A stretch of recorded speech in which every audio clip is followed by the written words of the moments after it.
আল্লাহ বলে আমি একজন মানুষকে সর্বোচ্চ বুড়া বানাইয়া এমন পর্যায়ে নিয়ে যাই যে এক পর্যায়ে আইসা তার অবস্থা এমন হয় ইতিপূর্বে যত জ্ঞান তার ছিল এই পর্যায়ে আইসা আর তার কোনো জ্ঞানই থাকে না, কোনো জ্ঞান আর কি এরকম মাজুর হয়ে যায় 90 বছর 95 বছর। ওই যে হে তুমি তুমি পারতা না ভাই, আমি বললাম এই খামখেয়ালি করো না বাজান, এই মোবাইল তোমার ঘরে শেষ করে দিছে। আহা, এই অসভ্য জিন্দিগি ভাইয়া, অসভ্য জিন্দিগি, এটা নির্লজ্জ জিন্দিগি, মনে রাখো, হায়া শরমহীন জীবন। যে কিছু ছেলের আছে তোমরা মানে কোনো কিছুতে যে আরে মানুষের তো সামান্য ভদ্রতা থাকে না, কোনো ভদ্রতা নাই, মানে বাবা দেখুক নাইলে দাদা দেখুক নাইলে আলেম নাইলে আল্লাহওয়ালা অথবা গ্রামের মুরব্বী, যে ইচ্ছা সেই দেখুক, তার চোখের ন্যূনতম লজ্জা লাগে না, না আমার মোবাইল আমি দেখব। এখন এই যে মানসিকতা বাপ, এটা বড় নিকৃষ্ট মানুষ। মানুষের সামান্যতম কি থাকতে হয়, লজ্জা শরম থাকতে হয়। মানুষ জন্তু জানোয়ার না, মানুষ ইনসান। ইনসানকে আল্লাহ তাআলা শরাফত দিয়ে বানিয়েছেন, ইনসানকে আল্লাহ তাআলা মর্যাদা দিয়েছেন। ইনসানের ভিতরে আল্লাহ তাআলা দেখেন পৃথিবীর সমস্ত প্রাণী তার লজ্জাস্থান আলাদা ঢাকবার কোনো আলাদা কোনো আচ্ছাদন কাপড় নাই। সে তার নিজের শরীরের অংশ দিয়েই লেজ দিয়া রান দিয়া 2 রানের মাঝখানে রেখে অথবা লেজ দিয়ে নিজের লজ্জাস্থান ঢাকে অন্য প্রাণী। কিন্তু মানুষকে আল্লাহ তাআলা মর্যাদা দিয়েছেন, এজন্য আল্লাহ তাআলা মানুষের দেহে আলাদা শরীর কাপড় দিয়েছেন যেন সে তার ইজ্জত, সে তার লজ্জা ঢেকে রাখে, ঢেকে রাখে। তার মানে মানুষের বিশেষত্বটা আলাদা ভাইয়া, আলাদা। তুমি একজনকে বলি না, সবাইকে বোঝাচ্ছি, এতটুকু আকল না থাকলে যে আমার এলাকা এটা, আমার গ্রাম, আমার গ্রামে আমার চাচা আছে, দাদা আছে, নানা আছে, আমাদের গ্রামে আলেম ওলামা আছে, শিক্ষক আছে, বয়স্ক মানুষ আছে, কেউ দেখলে কি মনে করো? কিছুই মনে করো না তোমরা ছেলেরা। তুমি মনে করতেছো রাত দিন 24 ঘন্টা মোবাইলটার প্রতি তোমার নজর, এটার মধ্যেই তুমি তৃপ্তি। না রে বাস, তোমার যদি একেবারে আমার কথা একদিন হলো 1 মিনিট বন্ধু অন্ধকারে অথবা একাকী, তুমি আমার কথাটা ভাইব, আমার কথাটা ফেলে দিও। তোমার ব্রেন যদি সামান্য থাকে, আকল থাকে, তুমি কাজে লাগাইও যে এটা আসলে স্বাভাবিক কিনা। একজন মানুষ কতক্ষণ মোবাইল দেখা উচিত? নারী ছবি, নাচ গান অথবা ভালো কিছুই, কিন্তু সারাদিন এই এক একজনের একে গাছ ছবি বালা এগুলা যেটাই হোক কতক্ষণ দেখা উচিত? একজন মানুষ কি পৃথিবীতে আমরা শুধু এই জন্য আসছি? কোনোভাবেই তোমাদেরকে, অনেক ছেলে তোমরা মোবাইল থেকে আলাদা হতেই চাচ্ছ না কেন ভাইয়া? পৃথিবীতে কি এর চাইতে আর কোনো প্রযুক্তি পৃথিবীতে ছিল না? এটা কেমন ধরনের কথা হলো যে রাত দিন ফুল টাইম জীবনটা এই মোবাইলটার সাথে বাইদা ফেলা? এটা তোমারে কোথায় নিবে বাপ, কোথায় নিবে? সারা জীবন ডাক্তাররা বলছে বাচ্চা যদি দৌড়ঝাঁপ না দেয়, কিছুটা খেলাধুলা না করে, তাহলে বাচ্চা শরীর স্বাভাবিক থাকে না। কই তোমরা তো এখন খেলাধুলাও বন্ধ করে দিছো। আগে তো কোনায় কোনায় দেখতাম বাচ্চারা, ছেলেরা, নওজোয়ানরা কিছু খেলতো, ক্রিকেট খেলতো, ফুটবল খেলতো। আমরা তো ছোটবেলায় কত কিসিমের খেলা খেলছি আলহামদুলিল্লাহ। আলু ক্ষেতের আলু উঠাইছে, জুরজুরা মানে মাটি, আলু খেতে হাড্ডুডু খেলে উড়ে এলাইছি। আমি তো মনে আছে ছোটবেলায় পুরা গ্রাম চুক্তি, ওই যে লুকাইতো একজন একজন বিভিন্ন জায়গায় খুঁজা বাইর করা, দৌড়ে দৌড়ে যে কে মানে আমরা কে কোথায় লুকাইছে তারে টোহাইয়া বাইর করা। তো অনেক দৌড়ঝাঁপ দিত, একবেলা দৌড়ঝাঁপ দিত, ঘাম ঝরত, এরপরে আইসা বাচ্চা আবার পড়ত। এখন তো তোমরা সারাটা দিন এই একটা চোখ, মানুষের একটি জিনিস সারাক্ষণ এটার পিছনে, এই মোবাইলের পিছনে ব্যয় করা ভাইয়া, কোথায় নিয়ে যাবে চোখটা? তুমি ডাক্তারকে জিজ্ঞেস করো, বিবেককে জিজ্ঞেস করো বাপ। এত ফালতু মানুষের জীবন হয় না। ন্যূনতম যদি লক্ষ্য উদ্দেশ্য কারো না থাকে, সে মানুষ কোথায়? কি পাগল ছাগল না গরু ছাগল? সারাদিন ঘাস চাবানো। আল্লাহ তোমাদেরকে বিবেক দান করেন। আমাদের কথা আমরা বললাম ভাই, পাত্তা না দিলে কোনো সমস্যা নেই। তোমার ফতে তুমি, আমার ফতে আমি, কারোর লেগে কেউ আটকায় না। এটা মনে রাখো বাপ। হাসলেও পৃথিবী, কাঁদলেও পৃথিবী শেষ হয়ে যায়। কারো জন্য পৃথিবী, কারো জন্য কেউ আটকায় না। সবাই কোনো না কোনোভাবে দুনিয়া পার করে ফেলে। একভাবে না একভাবে শেষ হয়ে যাবেই, কিন্তু কবরে গেলে কষ্ট হবে, আখেরাতে কষ্ট হবে বাপ। দুনিয়ার সবচেয়ে সুখী ব্যক্তিরও শেষ হয়ে যাবে, দুনিয়ার সবচেয়ে দুঃখী ব্যক্তিরও শেষ হয়ে যাবে, কিন্তু আখেরাত আল্লাহর কসম শেষ হবে না। সুখেরও শেষ নাই, দুঃখেরও শেষ নাই। লা ইউফাত্তারু আনহুম, আল্লাহ বলছে এক সেকেন্ডের জন্য বিরতি দেয়া হবে, এক সেকেন্ডের কোনো বিরতি মিলবে না। কোরআনুল কারীম আল্লাহ বারবার বলছে খালিদিনা ফিহা আবাদা, জান্নাত চিরস্থায়ী, জাহান্নামও চিরস্থায়ী। চিরস্থায়ী, খালিদিনা ফিহা। এই জন্য দোস্ত আমার, বাবা আমার, সবাই মিলে আত্মসমালোচনা, নিজের উপলব্ধি করা চাই। যাই হোক, তো আমি যে কথাটা শেষ করতেছিলাম, যে লিকাইলা ইয়ালামা মিন বাদি ইলমিন শাইআ, আল্লাহ তাআলা বলেন মানুষকে আমি বৃদ্ধ বানাইতে বানাইতে এমন বুড়া বানাই, একটা পর্যায়ে আইসা তার আর বিগত জীবনের কোনো এলেম, কোনো জ্ঞান কিচ্ছু আর থাকে না, কিচ্ছু আর থাকে না। একটা পর্যায়ে আর সে কিছুই বলতে পারে না। বাইচা আছে ঠিক আছে, কিন্তু কোনো সুদবোধ নাই, কিছুই নাই। এটাই জীবন। আমার আপন মা, মা আমার 70 বছরের উপরে বয়স হবে, মা আমার জীবিত আছে। আমি সেই মায়ের সন্তান। ক্লাস 4 পড়ুয়া আমার আম্মা, 4র্থ শ্রেণী পর্যন্ত পড়ছে স্কুলে ছোটবেলায়। এরপরে মার বিয়ে হয়েছে, ক্লাস 5-এ উঠছে আর মার বিয়ে হয়ে গেছে। আগের দিনে এমনই ছিল, আমাগো মা চাচিরে এমনই ছিল, কুদ্দুর কাদ্দুর পড়ছে, গেছে আইছে অল্প কুদ্দুর, একটু সাবালক হয়েছে আর বিয়ে দিয়ে লাইছে। এই মা বিগত পুরাটা জীবন মা, আমরা 8 জন ভাই বোনকে দিন শিখাবার জন্য মার অবদান বেশি। মা আমাদেরকে গোটাটা সংসার আগলায় রাখছে। আমাদের পড়ালেখার খরচ আব্বার থেকে নিয়ে সবাইকে আমাদেরকে লালন পালন করছে। আমাদের আরো 2টা ভাই মারা গেছে, মার ছোট 2 সন্তান জন্মের কিছুদিন পর পরই মারা গেছে। তাহলে ওই 2 ভাইকেও তো মা গর্ভে ধারণ করছে, তাহলে 10 জন। আমরা বেঁচে আছি আলহামদুলিল্লাহ 8 জন, আর 2 জন কি ছোট্ট থাকতেই মারা গেছে। তাহলে 10 জন সন্তান মা গর্ভে ধারণ করছে।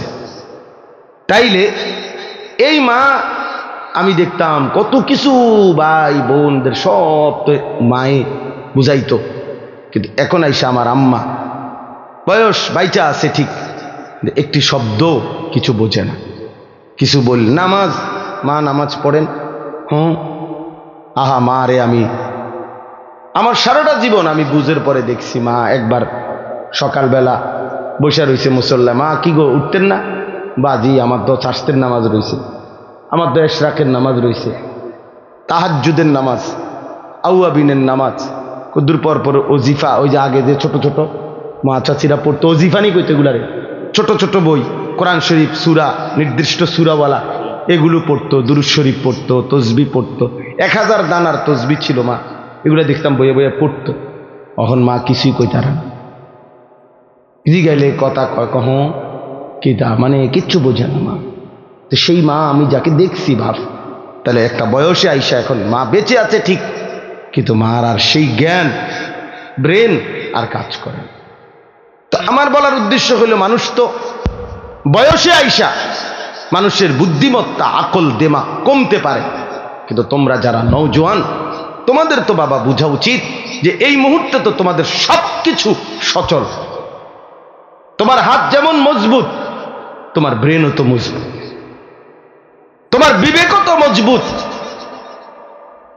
তোমার পুরাটা শরীরটাও তো মজবুত।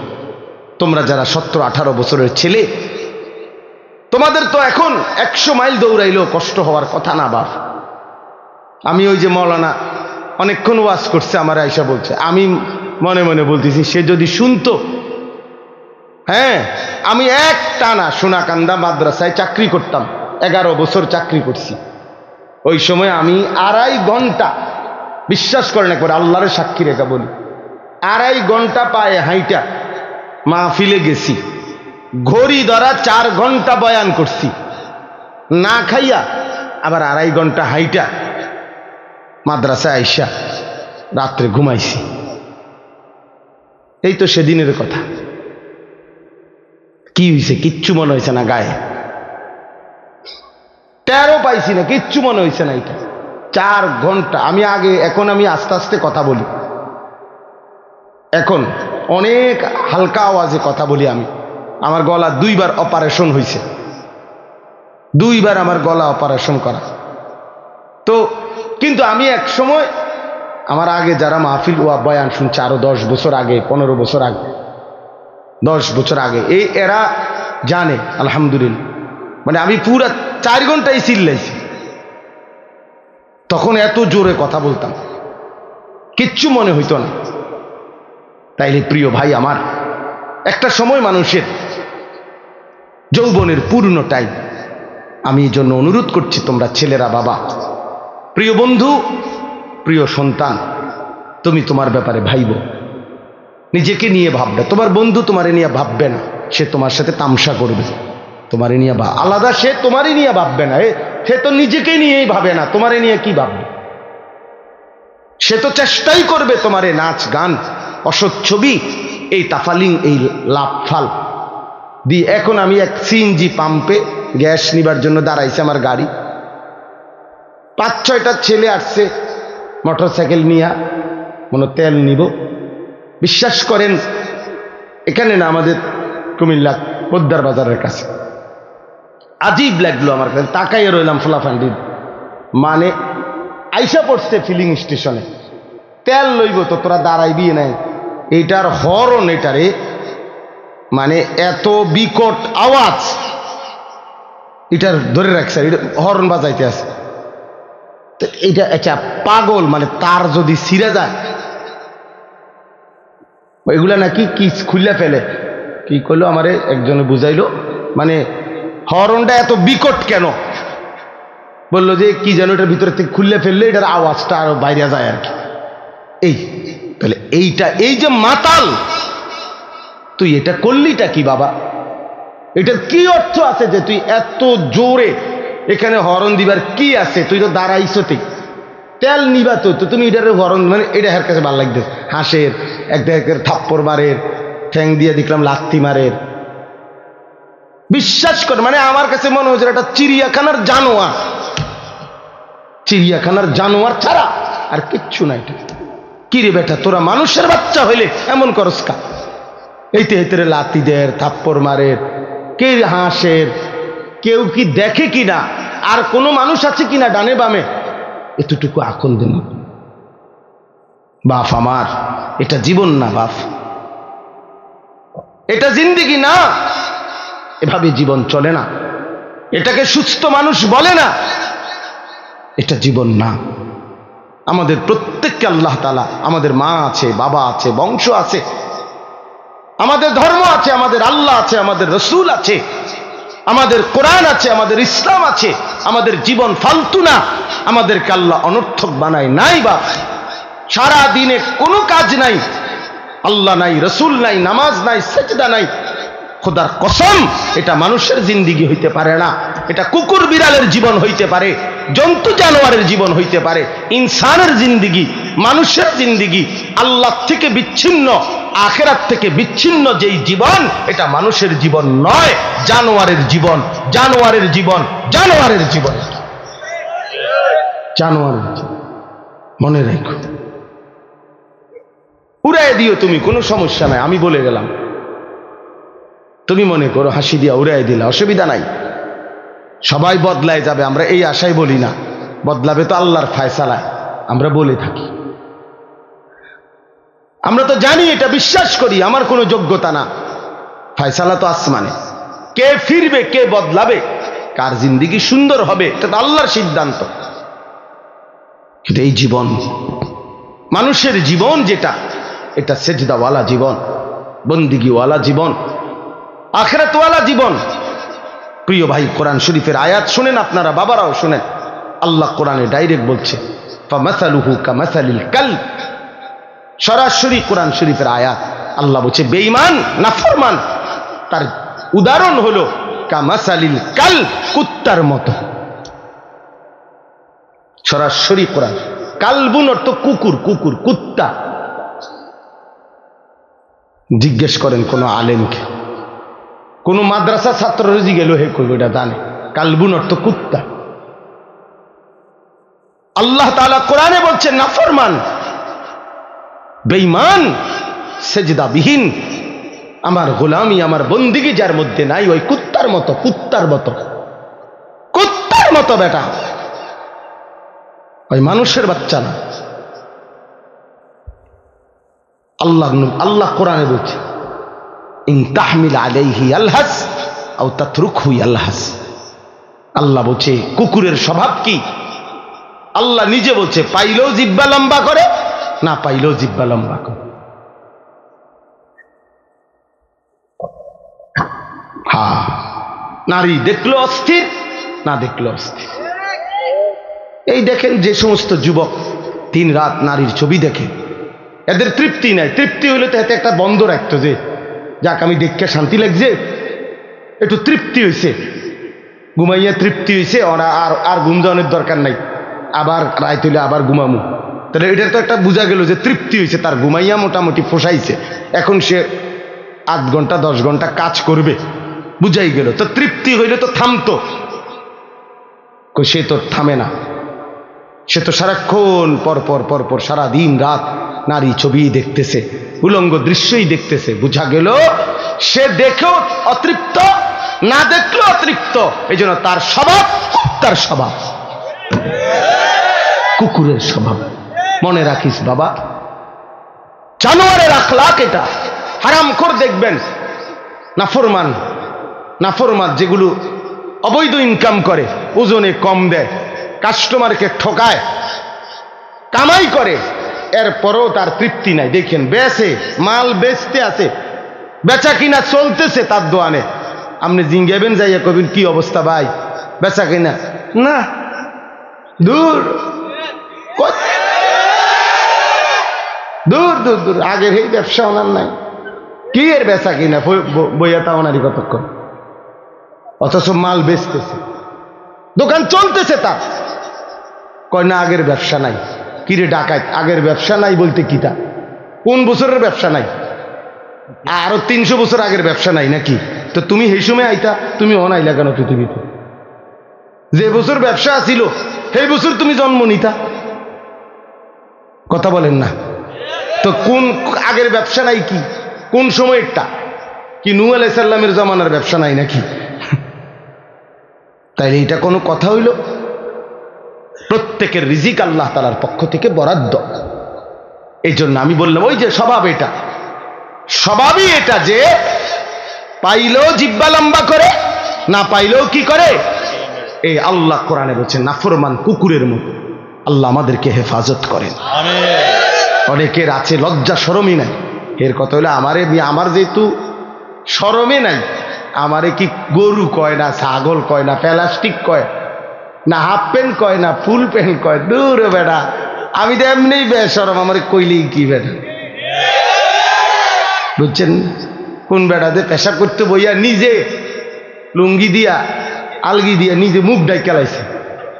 তো আরেকজনে বলছে যে কিরে তুই যে কাপড় আলগি দিয়া পেশাব কর, না আমি তো দেখি না কেউরে। তুমি না কেউরে দেখো না, অপদার্থ, কিন্তু সবাই তো তোমারে দেখে না। এর কথা হইলে আমি তো দেখি না, আমি তো দেখি না। বলো এই বলো, এই বিষয়টা হলো এই। আমার যেহেতু কোনো লজ্জাই নাই, এবার মানুষ আমার কি মনে করে, আমার কি আসে না, কি আসে না। আহ,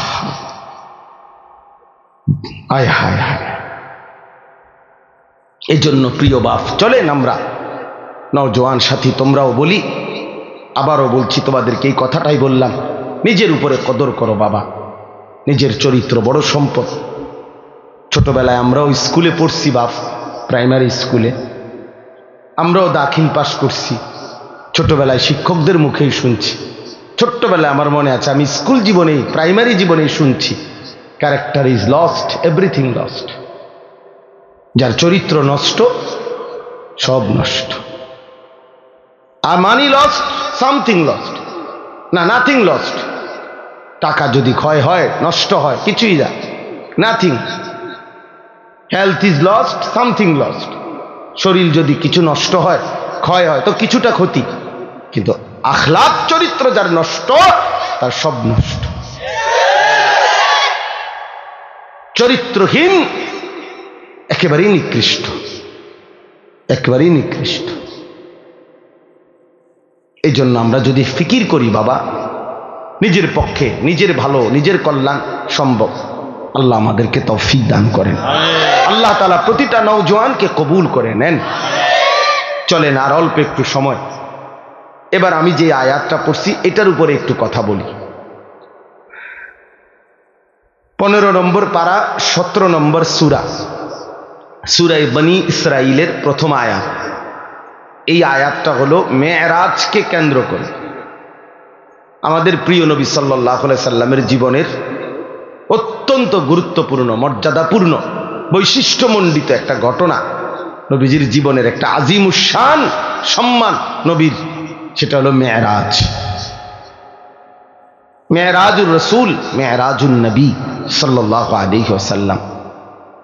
রাসূলুল্লাহ সাল্লাল্লাহু আলাইহি ওয়াসাল্লামকে আল্লাহ তাআলা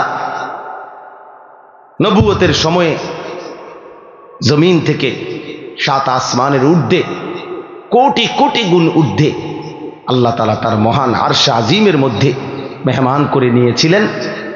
সেখানে আল্লাহ তাআলা নবীজির সাথে সাক্ষাৎ করেছেন, কথাবার্তা বলছেন, হাদিয়া দিছেন। সচক্ষে নবী আল্লাহকে সচক্ষে দেখছেন, আবার দুনিয়ার জমিনে ফেরত আসছেন। এই ঘটনাটাকেই বলা হয় কি? মেরাজ। মানে আমি সংক্ষেপে বললাম আর এটাকে কি বলে? মেরাজ বলে। এটা আমাদের নবী সাল্লাল্লাহু আলাইহি সাল্লামের জীবনের আশ্চর্যতম, অবাক করা, বিস্ময়কর ঘটনা। এই ঘটনাটা আল্লাহ তাআলা এই আয়াতের মধ্যে এই ঘটনার প্রথম অংশ তুলে ধরছেন। এই ঘটনাটা নবীজি সাল্লাল্লাহু আলাইহি সাল্লামের দুই ভাবে হয়েছে। একটা হলো জমিন থেকে জমিন, আরেকটা হলো জমিন থেকে আসমান ঊর্ধ্বে। প্রথম জিব্রাইল আইসা বোরাক, একটি জান্নাতি বাহন, ওইটার মধ্যে চড়াইয়া আল্লাহ নবী সাল্লাল্লাহু আলাইহি সাল্লামকে মক্কার জমিন থেকে, কাবা ঘরের কাছ থেকে মসজিদে আকসা, যেটা বর্তমান ফিলিস্তিনে বাইতুল মুকাদ্দাস, এই যেটাকে জেরুজালেম, ইসরায়েলরা, ওই ইহুদি কুত্তারা যে জায়গাটা দখল করে রাখছে, মুসলমানদের প্রথম কিবলা মসজিদে আকসা, অত্যন্ত বরকতময় জমিন। এই বরকতময় ভূমি, মসজিদ, ওইখান পর্যন্ত প্রথম জিব্রাইল নবীজিকে নিয়ে গেছে। তাহলে মক্কার জমিন থেকে ওই বাইতুল মুকাদ্দাসের জমিন মসজিদে আকসা, মানে মসজিদে হারাম থেকে মসজিদে আকসা। আমরা অনেকেই আলহামদুলিল্লাহ কাবা ঘর সবাই যাওয়ার তৌফিক না হলেও দেখছি।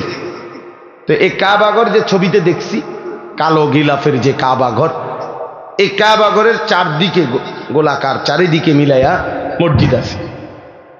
এই মসজিদটারই বলে মসজিদে হারাম, অর্থ সম্মানিত মসজিদ। এটা এই মসজিদে হারাম মানে কাবা ঘরের এই সীমানা থেকে ওই মসজিদে আকসা পর্যন্ত আল্লাহ নবী সাল্লাল্লাহু আলাইহি সাল্লামকে জিব্রাইল নিয়ে গেছেন। তাহলে জমিন থেকে জমিন, মসজিদ থেকে মসজিদ, কই থেকে কই? মসজিদ থেকে মসজিদ, অথবা জমিন থেকে কি জমিন। এটা হলো এই ভ্রমণের প্রথম অংশ, মেরাজের। আর ওইখান থেকে মসজিদে আকসা থেকে দুইটা বর্ণনা, একটা হলো বোরাক উপরে উঠছে, আরেকটা হলো আসমান থেকে সিঁড়ি নামাইছে আল্লাহ কুদরতি ভাবে, ওই সিঁড়ির উপর দিয়া বোরাক সিঁড়ি বাইয়া আসমানে উঠছে। তো আল্লাহ তাআলা কুদরতি ভাবে নবী সাল্লাল্লাহু আলাইহি সাল্লামকে সশরীরে জিব্রাইলের মাধ্যমে আসমানে নিয়ে গেছেন। প্রথম আসমান, দ্বিতীয় আসমান, এভাবে 7 আসমান পার করছেন। প্রত্যেক আসমানে অগণিত ফেরেশতাদের সাথে দেখা হয়েছে, বিভিন্ন নবী রাসূলদের সাথেও আমাদের নবী সাল্লাল্লাহু আলাইহি সাল্লামের সাক্ষাৎ হয়েছে। 7 আসমান পার করে এরপরে আল্লাহ তাআলা সিদরাতুল মুনতাহার ওইদিকে আলাদা আরেকটি বাহন পাঠাইয়া এরপরে নবীজি সাল্লাল্লাহু আলাইহি সাল্লামকে আরশ আজিমের মেহমান বানাইছেন। যেখানে নিয়ে গেছেন সর্বশেষ, সেখানে ইতিপূর্ব কেউ আর যায় নাই, আগামীর কিয়ামত পর্যন্ত আর কেউ যাবে না। তিনি একজনই ওই মর্যাদা পেয়েছেন, আল্লাহ তাআলা তাকে নিয়েছেন, তিনি একজনই, তিনি আমাদের রাসূল মুহাম্মদুর রাসূল সাল্লাল্লাহু আলাইহি ওয়াসাল্লাম। আল্লাহ তাআলা সর্বোচ্চ মর্যাদায়, আল্লাহর সৃষ্টির সর্বোচ্চ মাকামে আল্লাহ তাআলা নবীজিকে তুলেছেন। আরশ আজিমের উপরে নিয়ে আল্লাহ তাআলা নবী সাল্লাল্লাহু আলাইহি সাল্লামকে বুঝাইছেন যে বন্ধু, এবার শুধু আপনি সিরিয়ালটা বোঝেন, যে দেখেন এখন উপরে, আপনার উপরে আসি শুধু আমি আল্লাহ, এরপরে আপনি, এরপরে আমার গোটা সৃষ্টি আপনার কদমের নিচে, আরশ আজিমটাও আপনার কদমের নিচে। তাইলে এখন এবার স্তর বুঝতে কোন, প্রথমে আমি আল্লাহ, তারপরে আপনি রাসূলুল্লাহ, তারপরে গোটা সৃষ্টি। এই মর্যাদার হিসাব। সর্বোচ্চ প্রথম মর্যাদাবান মহান আল্লাহ, আল্লাহর পরে রাসূলুল্লাহ, এরপরে বাকিরা, এরপরে বাকিরা। এই জায়গায় নিয়ে গেছেন। কেন নিয়ে গেছেন তো সেটা আমি বলতেছি। আগে ঘটনার যেই প্রথম অংশ, অর্থাৎ জমিন থেকে জমিন, মসজিদ থেকে মসজিদ, এই কথাটা আল্লাহ এখানে বলছেন। সুবহানাল্লাযী আসরা, পবিত্রময় সত্তা সেই মহান আল্লাহ, বড় বেশি পবিত্রতম, যিনি তার বান্দা প্রিয় রাসূলকে নিয়ে গেছেন রাত্রিবেলা, মিনাল মসজিদিল হারামি ইলাল মসজিদিল আকসা, মসজিদে হারাম থেকে মসজিদে আকসা পর্যন্ত। কোন মসজিদ? মসজিদে আকসা। আল্লাহ বলেন আল্লাযী বারাকনা হাওলাহু, যেই মসজিদ, মসজিদে আকসা যার চতুর্দিকে আমি আল্লাহ রেখেছি অগণিত বরকত। লিনুরিয়াহু মিন আয়াতিনা, এক কথায় আল্লাহ উত্তর দিছে যে যদি বলো বান্দা আপনি আপনার রাসূলকে কেন মেরাজ করাইলেন, কেন করাইলেন আপনি, তো আল্লাহ তাআলা নিজেই উত্তর দিছেন লিনুরিয়াহু মিন আয়াতিনা, আমি আল্লাহ তাআলার অসংখ্য অগণিত কুদরতের কোটি কোটি নিদর্শন জমিনে আসমানে আরশ পর্যন্ত আমার সমস্ত কুদরতের নিদর্শন বন্ধুকে সচক্ষে দেখাবার জন্য আমি নিয়ে গেছি। বন্ধুকে আমি অগণিত নিদর্শন দেখাইছি। আবার ওই মসজিদের কাছেও, মসজিদে আকসা, সেখানেও আমার কুদরতের অগণিত নিদর্শন আছে। মানে পুরা সফরটাতেই আমি আল্লাহ তাআলা আমার রাসূলকে অগণিত নিদর্শন দেখিয়েছি, এই জন্য নিয়ে গেছি। ইন্নাহু হুয়াস সামিউল বাসীর। ঘটনা শুনে এই দেখেন আল্লাহ তাআলা বলেন, আমার রাসূলের মেরাজের ঘটনা শুইনা তোমরা কে কি মন্তব্য করছো, কে কি গ্রহণ করছো, কে কদ্দুর গ্রহণ করেছ, কে বর্জন করেছ, কে টিটকারি করছো, আমি সবটা আমি আল্লাহ শুনি, শুনেছি, শুনতেছি, এবং আমি আল্লাহ সচক্ষে দেখি। আমি সামি, আমি শুনি, আমি বসির, আমি দেখি। এত বড় বন্ধুকে পেয়ে, এত বড় বন্ধুর মর্যাদা শুনে তোমরা ইমানদাররাই বা কি করলা, নাফরমানরাই বা কি করলা, আমি এটা শুনতেছি, আমি এটা দেখতেছি, দেখতেছি।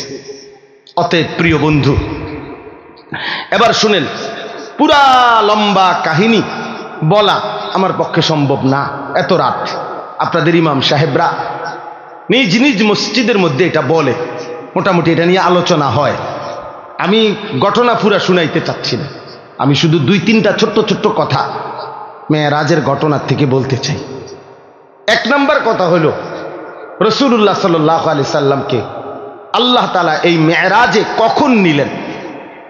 নবী সাল্লাল্লাহু আলাইহি সাল্লাম যখন আল্লাহর দ্বীন প্রচারের জন্য, দাওয়াতের জন্য মানুষের কাছে কালেমার দাওয়াত পৌঁছাইতে গিয়ে জুলুম, নির্যাতন, বেইজ্জতি, অপমান, এর চূড়ান্ত অপমানের শিকার হইছেন, জুলুমের শিকার হইছেন, এরপরে আল্লাহ তাআলা নবীকে তার সর্বোচ্চ মেহমান বানিয়ে মেরাজে নিয়ে গেছে।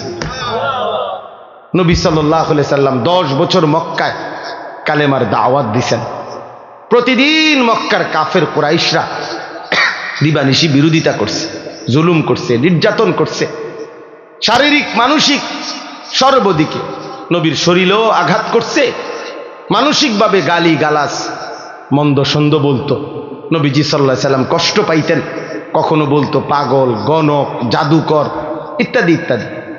আল্লাহ নবী সাল্লাল্লাহু আলাইহি সাল্লাম একদিনের জন্য কারো বিরোধিতায়, কারো জুলুমে, নির্যাতনে, শত্রুতায় আল্লাহ নবী তার কালেমার দাওয়াত বন্ধ করে নাই, বন্ধ করে নাই।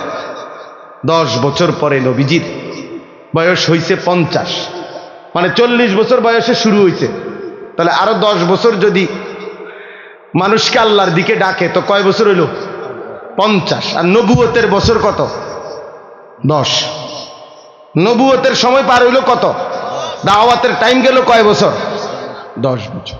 এই 10 বছর পরে নবীজির বয়স যখন 50, তখন নবীজির 2 জন ঘনিষ্ঠ মানুষ ইন্তেকাল করছেন। একজন চাচা আবু তালেব, আরেকজন নবীজির স্ত্রী আম্মা জান খাদিজা রাদিয়াল্লাহু তাআলা আনহা। খুব কাছাকাছি, 1 সপ্তাহের ব্যবধান, 5 থেকে 7 দিনের ব্যবধানে চাচাও মারা গেছেন, স্ত্রীও মারা গেছেন, ইন্তেকাল করছেন। নবী সাল্লাল্লাহু আলাইহি সাল্লামের উপরে মক্কার কাফেররা এই ঘটনার পরে, উনাদের 2 জনের ইন্তেকালের পরে এবার জুলুমের মাত্রা আরো বাড়ায় দিছে। আমি খুব দ্রুত বলতেছি সংক্ষেপে। নবী সাল্লাল্লাহু আলাইহি সাল্লাম তখন এই মক্কা ছেড়ে, মক্কা থেকে পার্শ্ববর্তী তায়েফ, এই 10তম বছরের পরে 11তম বছরে নবীজি তায়েফ গেছেন। তায়েফে কালেমার দাওয়াত দিছেন দীর্ঘ 1.5 মাস পর্যন্ত, কিন্তু একটি লোক তায়েফের কালেমা গ্রহণ করেন, নবীজির কথাটাকে গ্রহণ করেন, বরঞ্চ সবাই দূর দূর করে তাড়ায় দিছে। এমনকি এই তায়েফের সর্দাররা তাদের ছেলেদেরকে, কিশোর ছেলেদেরকে লাগায় দিছে, এই লোকটা পাগল, নাউজুবিল্লাহ, যত মারো পাথর মেরে তারে বের করে দাও। আল্লাহ নবী সাল্লাল্লাহু আলাইহি সাল্লামকে তায়েফের বাচ্চারা অজরে পাথর মারছে, সারা দেহ নবী সাল্লাল্লাহু আলাইহি সাল্লামের রক্ত ঝরছে। নবীজির সাথে যেই সাহাবী ছিলেন, নবীজির পালক পুত্র যায়েদ ইবনে হারেসা, তিনি বলেন, আল্লাহর কসম, সেদিন তায়েফের রক্তে নবীজির পায়ের জুতা পা মোবারকের সাথে এইভাবে লাইগা গেছে, আমি যায়েদ কোনোভাবেই জুতা মোবারক খুলতে পারতেছিলাম, এত রক্ত ঝরছে নবীজি। রাত্রিবেলা নবী সাল্লাল্লাহু আলাইহি সাল্লাম একটা আঙ্গুরের বাগানে তায়েফ থেকে ফিরে এই রক্ত মাখা শরীর নিয়ে আশ্রয় নিছে। রাত গভীরে আল্লাহ নবী, আমরা কিতাবে পড়ছি, নবী সাল্লাল্লাহু আলাইহি সাল্লাম বড় খুব কাঁদছেন রাত্রে, ওই রাত্রে ভীষণ কাঁদছেন নবীজি, আল্লাহর কাছে কাইন্দা দোয়া করছে। মাওলা, লম্বা একটা দোয়া আছে হাদিসে, আমরা পড়ছি এটা। এই দোয়ার মধ্যে নবী অনেকগুলো আবেগে বলছে আল্লাহর কাছে, আল্লাহ আপনি আমারে কেমন উম্মত দিলেন, আমি তাদেরকে আপনার দিকে ডাকলাম, তারা বিনিময়ে আমাকে এভাবে পাথর মারল। আপনি আমারে কেমন শত্রুর কাছে দিলেন, আপনি আমারে কেমন অপরিচিত মানুষের কাছে দিলেন, যারা তাদের নবীকে এক বিন্দু কদর করল না, এভাবে পাথর মারল।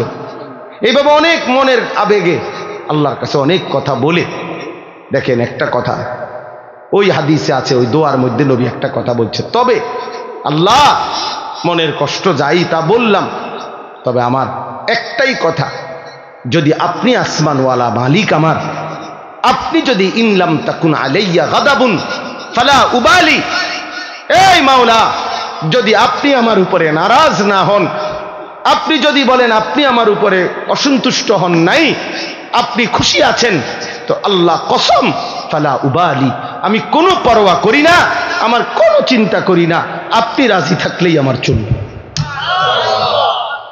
এই কথাটা নবী বলছে যে মাওলা আপনি নারাজ হইয়েন না, আপনি আমার উপরে রাজি থাকেন, আমি বলবো, আমি দাওয়াত দিবই, আমি বলেই যাব। তো আল্লাহর নবী সাল্লাল্লাহু আলাইহি ওয়াসাল্লাম মক্কায় ফিরে আসছে। এই দেখেন ছেলেরা, বাপ তোমরাও শোনো, এই যখন নবীজি এই রক্তাক্ত হয়ে মক্কায় ফিরে আসছে, এই 11তম বছর, 51 বছর নবীজির বয়স, এই তখন মক্কাবাসী এত বেশি বিদ্রুপ করছে নবীজিরে, রাত দিন টিটকারি করতে লাগছে, হায় মোহাম্মদ তুমি শুনলাম তোমারে আল্লাহ বলে অনেক ভালোবাসে, তোমারে অনেক মর্যাদা দিব, তোমার অনেক সম্মান, কত কথাই তো তুমি কইলা, কত কিছুই তো শুনাইলা আমাগরে, কই আজকে আমরাও তোমারে তাড়াইয়া দিলাম, তায়েফে গেলা সেখানের তারাও তোমারে তাড়াইয়া দিল, এমন কি ছোট ছোট বাচ্চারা তোমারে পাথর মারে, তো তোমার সম্মান কই আর তোমার আল্লাহ কই, কই তোমার মর্যাদা, কই তোমার সম্মান? চিন্তা করে দেখেন। আচ্ছা, এই কথাটা বলার পর রাসূলুল্লাহ সাল্লাল্লাহু আলাইহি ওয়াসাল্লামের কলজাটার মধ্যে কেমন কষ্টটা লাগছে, একবার দুইবার না, পথে ঘাটে বলতে লাগছে যে হায় মুহাম্মদ তোমার ইজ্জত কোথায়, সম্মান কোথায়, তোমার আল্লাহ তোমারে কই মর্যাদা দিল, তোমার বাচ্চারা পর্যন্ত পাথর মারে। এই তখন আল্লাহ তাআলা এই ঘটনার পরে তায়েফ থেকে ফিরে আসার কিছুদিন পর আল্লাহ তাআলা নবী সাল্লাল্লাহু আলাইহি সাল্লামের ব্যাপারে যখন মক্কাবাসী এইভাবে বিদ্রুপ করতে লাগছে, তখন আল্লাহ একদিন জিব্রাইলকে বলছে, জিব্রাইল যাও যাও, জিব্রাইল আমার বন্ধুকে আমার কাছে নিয়ে আসো, বন্ধু আমার অনেক দিন কষ্ট সইছে, আমার বন্ধুর প্রতি ফোঁটা রক্ত আমি দেখছি, আমি বন্ধুর চোখের পানি দেখছি, যাও আজ আমি বন্ধুকে সম্মান দেব, গোটা পৃথিবীবাসীকে দেখায় দেব আমার বন্ধুর ইজ্জত কাকে বলে, সম্মান কাকে বলে, আজ দেখায় দেব। এই জিব্রাইলকে পাঠাইয়া জমিন থেকে 7 আসমানের ঊর্ধ্বে আল্লাহর আরশে নিয়ে গেছে, নিয়ে বলছে পৃথিবীবাসী এবার দেখো প্রিয়জনের সম্মান কি, আমার জন্য যে কোরবানি করে, আমার জন্য যে ত্যাগ স্বীকার করে, আমার জন্য যে মানুষের মন্দ কথা শুনে, আমার জন্য যে জুলুমের শিকার হয়, আমি তাকে কোথায় নিয়ে আসছি দেখো। এই তখন আল্লাহ তাআলা নবী সাল্লাল্লাহু আলাইহি সাল্লামকে সর্বোচ্চ সম্মান দিয়েছেন, কারণ এর চাইতে ঊর্ধ্বে কোনো মাখলুক, আল্লাহর কোনো সৃষ্টি উঠতে পারে না, পারেও নাই, পারবেও না, পারবেও না। তাহলে আমরা এই কথার দ্বারা কি বুঝলাম? আমি সবাইকে এতটুকু বলতে চাই, বাবারাও মেরাজের এই ঘটনার থেকে, আল্লাহর নবী সাল্লাল্লাহু আলাইহি সাল্লামের জীবনের এই প্রেক্ষাপট থেকে আমরা এটা বুঝলাম যে আল্লাহর জন্য, দ্বীনের জন্য, মানুষকে আল্লাহর দিকে ফিরাবার জন্য, এমনকি নিজের স্ত্রী, সন্তান, পরিবারকেও আখিরাত, নামাজ, আল্লাহর দিকে ফিরাইবার জন্য জীবনের যত লজ্জাই পাইতে হয়, যত কষ্টই করতে হয়, খোদার কসম একজন মুমিন যদি সেটা করে, আল্লাহর কসম সে লজ্জিত হবে না, একদিন হাসরের ময়দানে আল্লাহ তাআলা তাকে বাদশাহী দান করবে। আজকে আপনারা অনেক বাবারা আছেন, আপনারা 2 বার 10 বার বলে আপনাদের ছেলেদেরকে ছেড়ে দিছেন, আপনাদের মেয়েদেরকে নিজের হাতে ছেড়ে দিছেন, স্ত্রীদেরকে নিজের হাতে ছেড়ে দিছেন। আহা, মুসলমানের বাপ বাইচা আছে, 16 বছরের ছেলেটা 1 ওয়াক্ত নামাজ পড়ে না, অথচ তার বাপ জীবিত, তার মা জীবিত। আহা, এই বাবার গায়ে সহে কেমনে, এই বাবা ভাত খায় কেমনে? কোনদিন ফজরের নামাজ ছেলেটা পড়ে না, কোনদিন পড়ে না। 365 দিনের 1 বছরে আহারে মা কেমনে ঘুমায়, বাবা কেমনে ঘুমায়, কেমনে রাত এদের ভোর হয়, কেমনে ভোর হয়। কোন বাবা যদি সন্তানের প্রতি এতটুকু মায়া থাকতো যে আমার ছেলেটা তো আগুনে জ্বলবে, জাহান্নামের আগুনে, আমি কেন তাকে ফেরাবো না, আমার জীবনের আর কি অর্থ আছে? আরে আমি কার জন্য খাট বানাই, কার জন্য ঘর করি, কার জন্য বাজার করি? এই দুশ্মনের জন্য বাজার করে লাভ কি? এই দুশ্মন তো আল্লাহর দুশ্মন, রাসূলের দুশ্মন, ইসলামের দুশ্মন, মানবতার দুশ্মন। এটা বেনামাজি আল্লাহর দুশ্মন, বেনামাজি রাসূলের দুশ্মন, বেনামাজি কোরআনের দুশ্মন, বেনামাজি ইসলামের দুশ্মন। এটা জমিনের সবচেয়ে নিকৃষ্ট, যে কপালে সেজদা নাই। হয়তো মানুষের কোনো কাতারে পড়ে না, কোনোভাবেই ওই মানুষও না, জানোয়ারও না। জানেন, বেনামাজি মানুষও না, জানোয়ারও না। এতে মানুষও না, ছাগলও না, গরুও না, কুকুরও না, বিড়ালও না। বলতে হেতে কিতা, হেতে হেতে কইতে পারবো, হেতে কিতা আমি কিতে কম, আমি কোনটার লগে মিলাই তারি না। এটা আমার ব্যর্থতা, আমি পারি না। কেন বললাম? মানুষ তো বলে তাকে যাকে আল্লাহ তাআলা ইবাদতের জন্য বানাইছেন। কি আল্লাহ বলে নাই এ কথা?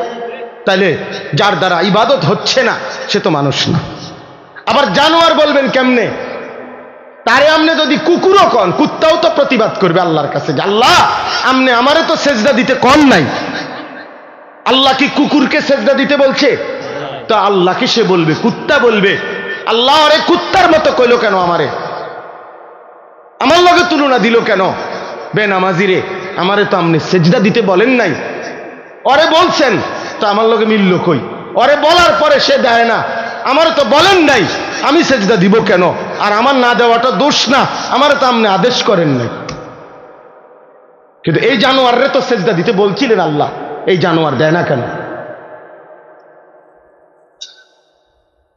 এই জন্য মনে রাখো বাত আর বেডি সাউন্ড আর মোবাইল দেখো আর বন্ধুদের আড্ডা মারো। আহা, শয়তান তোমাগরে কাম ধরায় দিছে, শুধু চুল ফিরাইবা, মাসে মাসে চুলের ডিজাইন বদলাবা, প্যান্টের ডিজাইন বদলাবা। আহ, এই শরীর, এই স্বাস্থ্য, যৌবন, পাউডার এবং একটু সাজগোজ, ডিজাইন, ফ্যাশন, এতটুকুর পিছনে এমন সুন্দর সময় হায়াত শেষ করে দিলা। কিসের পিছনে শেষ করলা বাবা? কিসের পিছনে? প্রিয় ভাই বলো, কেউ কারো দিকে বলো না, তুমি হাতেরে কইও না। একজন আরেকজনরে বললা পারতা না, হাসি দিয়ে আমার কথা উড়াই দিও না, হাসি দিয়া উড়াই দিও না বাপ। একদিন দেখবা, একদিন মনে রাখো এমন হবে তোমারে কেউ ডাকবে না, কেউ ডাকবে না। আজ তো কেউ বলে কম বেশ, আজ তো কিছু ওয়াজ মাহফিল হয় পৃথিবীর অগণিত দেশে, পৃথিবীর অধিকাংশ দেশেই এমন বাংলাদেশের এই সুন্দর ওয়াজ মাহফিলের এই নিজাম পৃথিবীর বহু দেশে, কোনো দেশে, অধিকাংশ দেশেই নাই। আমাদের তো তক বলার একটা কি আছে, নিজাম, সিস্টেম আছে, চলমান একটা রেওয়াজ আছে যে আমাদের দেশে এরকম সারাদিন গায়ে খাইটা মেহনত কইরাও মানুষ আবার মাগরিবের পরে রাত 12টা-1টা পর্যন্ত ওয়াজ শুনে, এর দুটো আছে এখনো। একদিন দেখবেন এটাও নাই, একদিন এটাও নাই। দুশ্মন প্রতিদিন ষড়যন্ত্র করছে কিভাবে মুসলমানের প্রজন্মকে, আলেম, ওলামা, ইসলাম, একটা এরকম অনেক ছেলে আছে জীবনে কোনোদিন কোরআন শরীফটা হাতেও ধরে নেয়, সে কইতেও পারতো না কোনোদিন এই কোরআন একটা পৃষ্ঠার মধ্যে। কিন্তু সেই ছেলেটা দেখেন কত ঘন্টা দেখেন গিয়ে মোবাইল চালাইছে, 60 বছর বয়স, 40 বছর বয়স, জীবনে কোনোদিন একটা কোরআনের পৃষ্ঠা, একটা লাইন সাইয়া সাইয়াও শুদ্ধ পড়তে পারে না। আহারে দুর্ভাগ্য রে, আহা, আমার খুব আশ্চর্য মনে হয়, কাঁদি যে হায় রে মুসলমান, এত বোকা কেমনে হইলা রে বাপ, কেমনে হইলা? মুসলমানের ঘরে জন্ম নিয়ে কোনোদিন আল্লাহর কোরআন পড়তেও মন চাইল না, ছুঁয়ে দেখতেও মন চাইল না। এটা কি তাবিজের কিতাব? কথা বলেন না, কোরআন শরীফ তাবিজের কিতাব। তাবিজ তো হয় দোকানের মধ্যে, হুজুরদের কাছে আইয়ে তাবিজ, হুজুর এটা তাবিজ লিখে দেন দোকানে ঝুলাইলে যাতে বিপদ আপদ থেকে বাঁচে, বেচা কিনা ভালো হয়। তাবিজ দিত, কাস্টমার বেচার মানে কামাইর, হ্যাঁ আমি তাবিজ দিমু, আপনার দোয়ানে বেচা কিনা ভালো হইবে, এরপরে এই কামাই রোজগারি দিয়া বড়ার বেডি বাজারে বাজারে ঘুরবে, ফেবড়ার ফুতে মোবাইলে টাকা ঢুকাইয়া উলঙ্গ ছবি দেখবে, আর ওনার ঘরে রঙ্গিন টেলিভিশনে নর্তকী নাচবে, আর আমি তাবিজ দিতাম।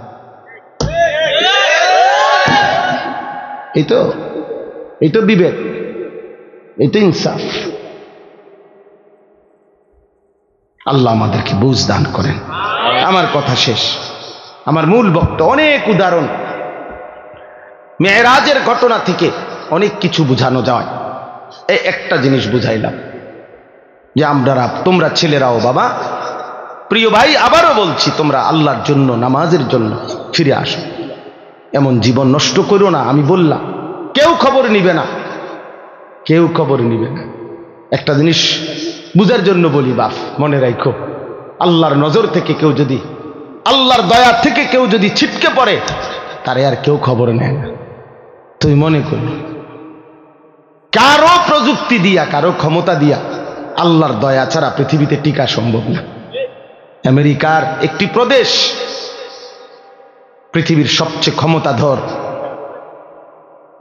পৃথিবীর ক্ষমতাধর সুপার পাওয়ার মনে করে নিজেদেরকে, সকল কিছু অত্যাধুনিক প্রযুক্তি, কিন্তু পৃথিবীর অসভ্যতার, নোংরামি, অশ্লীলতার, পৃথিবীর সমস্ত উলঙ্গ ছবি যেখানে তৈরি হয়, যেখানে সমস্ত বেশ্যাবৃত্তি, অসভ্যতার কেন্দ্রভূমি, সেই আমেরিকার ক্যালিফোর্নিয়ার লস অ্যাঞ্জেলাস, এই হলিউডের যেখানে, ওই অঞ্চলটা একটা স্টেট, একটা প্রদেশ বাংলাদেশের চাইতে বড়। একটা প্রদেশ মানে একটা জেলা না, এই একটি স্টেট, প্রদেশ পুরা জ্বলে আল্লাহর আযাবে, আগুনে ছাই হয়ে গেছে। আজকে 8 দিন 10 দিনের মতো হয়ে গেছে, এখনো আগুন নিভাইতে পারে না, এখনো পুড়তেছে, এখনো পুড়ে যাচ্ছে। কোন 14,000 ফায়ার সার্ভিস কর্মী একসাথে 24 ঘন্টা ধরে পানি দিতেছে। পৃথিবীর সকল দেশের আশেপাশে, যার দেশে যত রকমের আগুন নিভানোর অত্যাধুনিক প্রযুক্তি আছে, সবাই পাঠাইছে, উপর থেকে, বিমানের মাধ্যমে, নিচে, এবং আরো আশ্চর্য হলো সাগরের পারে ওই স্টেট, গোটা সাগরের পানি শুকাই লাইতেছে, মাগার আগুন নিবে না। আল্লাহ না নিবান পর্যন্ত খোদার গজব কেউ থামাইতে পারবে না। এই জন্য বন্ধু, আল্লাহর নজর থেকে কেউ সরে গেলে, হ্যাঁ এইটাই নিয়ম। 16 বছর আমরা দেখছি প্রত্যেকটা অঞ্চলে অঞ্চলে, গলিতে গলিতে জালেমের দম্ভ।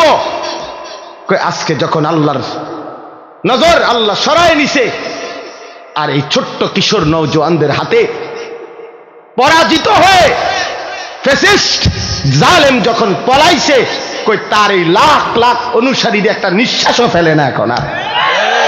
কই অহন কই পোস্টার রেডি কো, হ্যাঁ ব্যানার কই, ফেস্টুন কই, অন কই, কিরে বেটা কই? এইভাবে হারায় গেল না। হাইসো না, সবক নাও, সবক নাও বাবা। আমি রাজনীতির মানুষ না, আমার উদ্দেশ্য এই কথা বুঝানো। কই 16 বছরে তো মনে হইছে বাংলাদেশের 1 ইঞ্চি জায়গা তাদের হাত থেকে বাহিরে না, সবটা আগলাইয়া রাখছে। কোন কই? তার মানে আল্লাহ যখন কাউকে বেইজ্জতি করে, তখন জগতে আর তার কোনো নাম নিশানা থাকে না, নাম নিশানা থাকে। তোমরা মনে রাখো, আমার এই শেষ কথা, আল্লাহ তোমারে ভালো রাখলেই তুমি ভালো, আল্লাহ ভালো না রাখলে বাপ কেউ তোমারে ভালো রাখতে পারবে না। তুমি আল্লাহরে কষ্ট দিও না, আল্লাহরে এত বেশি নারাজ কইরো না রে বাপ। আল্লাহকে লম্বা সময় ভুলতে নাই, কোরআন শরীফে আছে, এটা বারবার বলছে আল্লাহ বলছে, বান্দা আমারে বেশি সময় ভুলে যেও না। আমি যদি লম্বা সময় ভুলে যাও, একদিন আমি তোমাকে তোমার পরিচয় ভুলাই যাব। ফাআনসাহুম আনফুসাহুম, একদিন তোমার কবর আখিরাত ভুলাই দেব। আত্মপরিচয় ভুলাই দেব, তখন তুমি আর মানুষের মুমিনের পরিচয় থাকবে না। এই জন্য দয়া করে রাত গভীরে এই আমার শেষ কথা, এটা মেরাজ আমাদের নবী সাল্লাল্লাহু আলাইহি সাল্লাম আল্লাহর দরবারে গিয়ে যখন এত ইজ্জত এত সম্মান দিছেন নবীকে, তো নবীজি আল্লাহর কাছাকাছি গিয়ে একটা কথা বলছেন, মাওলা আমার উম্মতের জন্য কোনো হাদিয়া দিবেন না? আমাকে তো আপনি সম্মান দিলেন, আমি খুশি হইলাম, আমার চোখের পানি আপনি মুছে দিলেন, আমার রক্তের চিহ্ন মুছে গেল, আমার কলিজার দুঃখ সব দূর হয়ে গেল, আমি আপনাকে দেখলাম, আমারে আপনার কাছে আনলেন, আমার উম্মতের জন্য কিছু দিবেন? আমি যে আবার দুনিয়ার জমিনে ফিরে যাব, আমার উম্মতকে কি দেব? তো আল্লাহ তাআলা বলেন, বন্ধু গত 10টি বছর 11 বছর আমি আপনার উপরে কত বিধান কত আয়াত জিব্রাইলের মাধ্যমে নাজিল করেছি, কিন্তু আমি এই 11টি বছর একটা আমল আমি শুধু রেখে দিছিলাম আমার কাছে, জিব্রাইল রে দিয়া পাঠাই নাই। আমি আল্লাহর আশা ছিল, আমার ইচ্ছা ছিল আপনি বন্ধুকে কাছে আইনা ওই আমলটি আমি আপনার হাতে তুলে দেব, আমি সরাসরি আমার কুদরতি হাতে আপনার হাতে তুলে দেব। এই জন্য বন্ধু আপনারে আগলায় রাখছে। ওই দেখেন এই কয়েকজন ছেলে, দেখেন এই বাবা তোমরা চলে যাও বাপ, এই যে তোমরা এই কয়েকজন শুয়ে লাইছো যে ছেলে, বাবা তুমি চলে যাও বাবা, এই অসভ্যতার চাইতে চলে গেলে তো ভালো দোস্ত, তোমার মতো 2 জন ফালতু লোক না বসলেও তো চলতো বাপ, যাও তোমরা উঠে যাও ভাইয়া, এই যে গেঞ্জিওয়ালা ছেলে তুমিও চলে যাও বাবা, তোমারই বলছি পিছে চাও কা, যাও বাবা, কি দরকার কষ্ট করতেছো শুধু শুধু এখানে, কি ভাবছো নিজেরে? হ্যাঁ কি ভাবছো? মাতবর? হ্যাঁ মাতবর মনে করে নিজেরে, না কেউ কিছু বলিন না, নাই মায়ও কিছু বলে না, বাবাও কিছু বলে না, গ্রামের সমাজের দেশের কেউ কিছু বলে না, সবাই ভয়ে কাঁপে, ছেলেপেলেরা স্বাধীনভাবে যা মন চায় তাই।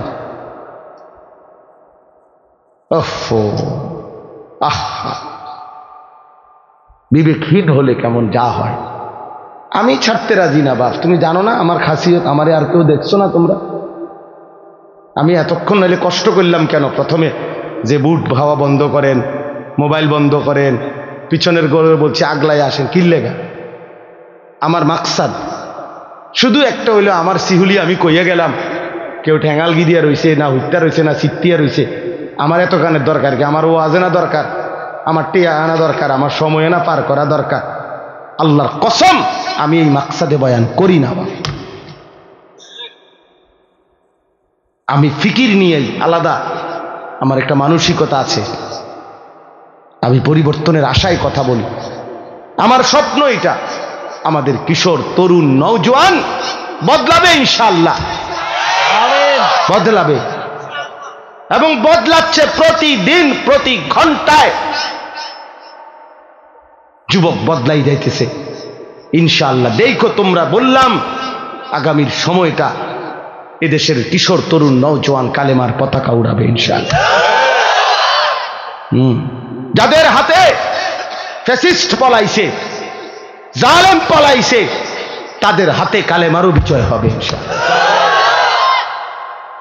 নওজোয়ানের হিম্মত আল্লাহর বড় পছন্দ, নওজোয়ান জাগলে আল্লাহ তাআলা খুব পছন্দ করে। কেন নষ্ট হইবা বাপ? অনেকক্ষণ ধরে দেখতেছি আমি, ওরা এই 3-4 জন এখানে দুষ্টামি করতেছে।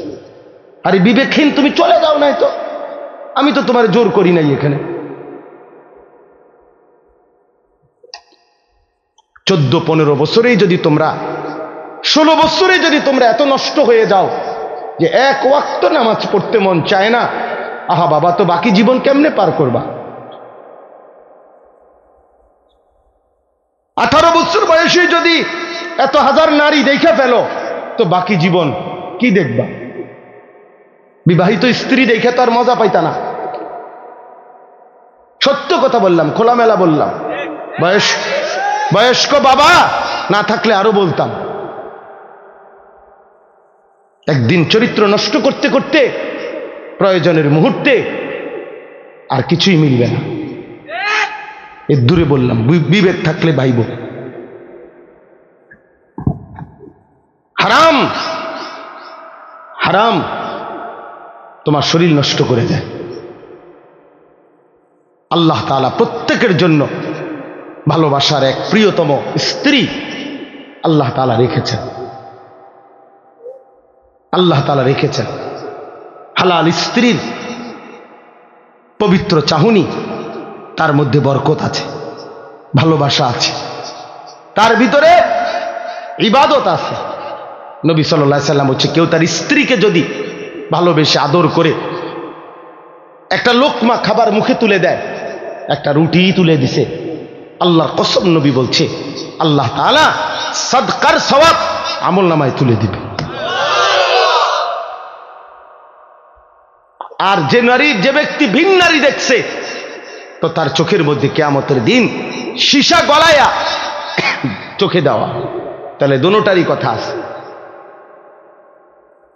এক হালাল সন্তান, পবিত্র স্বামী স্ত্রীর বন্ধনের যে সন্তান, আমি তো প্রায় বলি মিয়া, আমার ছোট মেয়ে আছে, আমার ছোট্ট মেয়েটা আমার কাছে মনে হয় সবসময় আমি বলি, ওর হাসি, আমার মেয়ে হাসলে আমার কাছে মনে হয় দুনিয়া হাসে, জগৎ হাসে।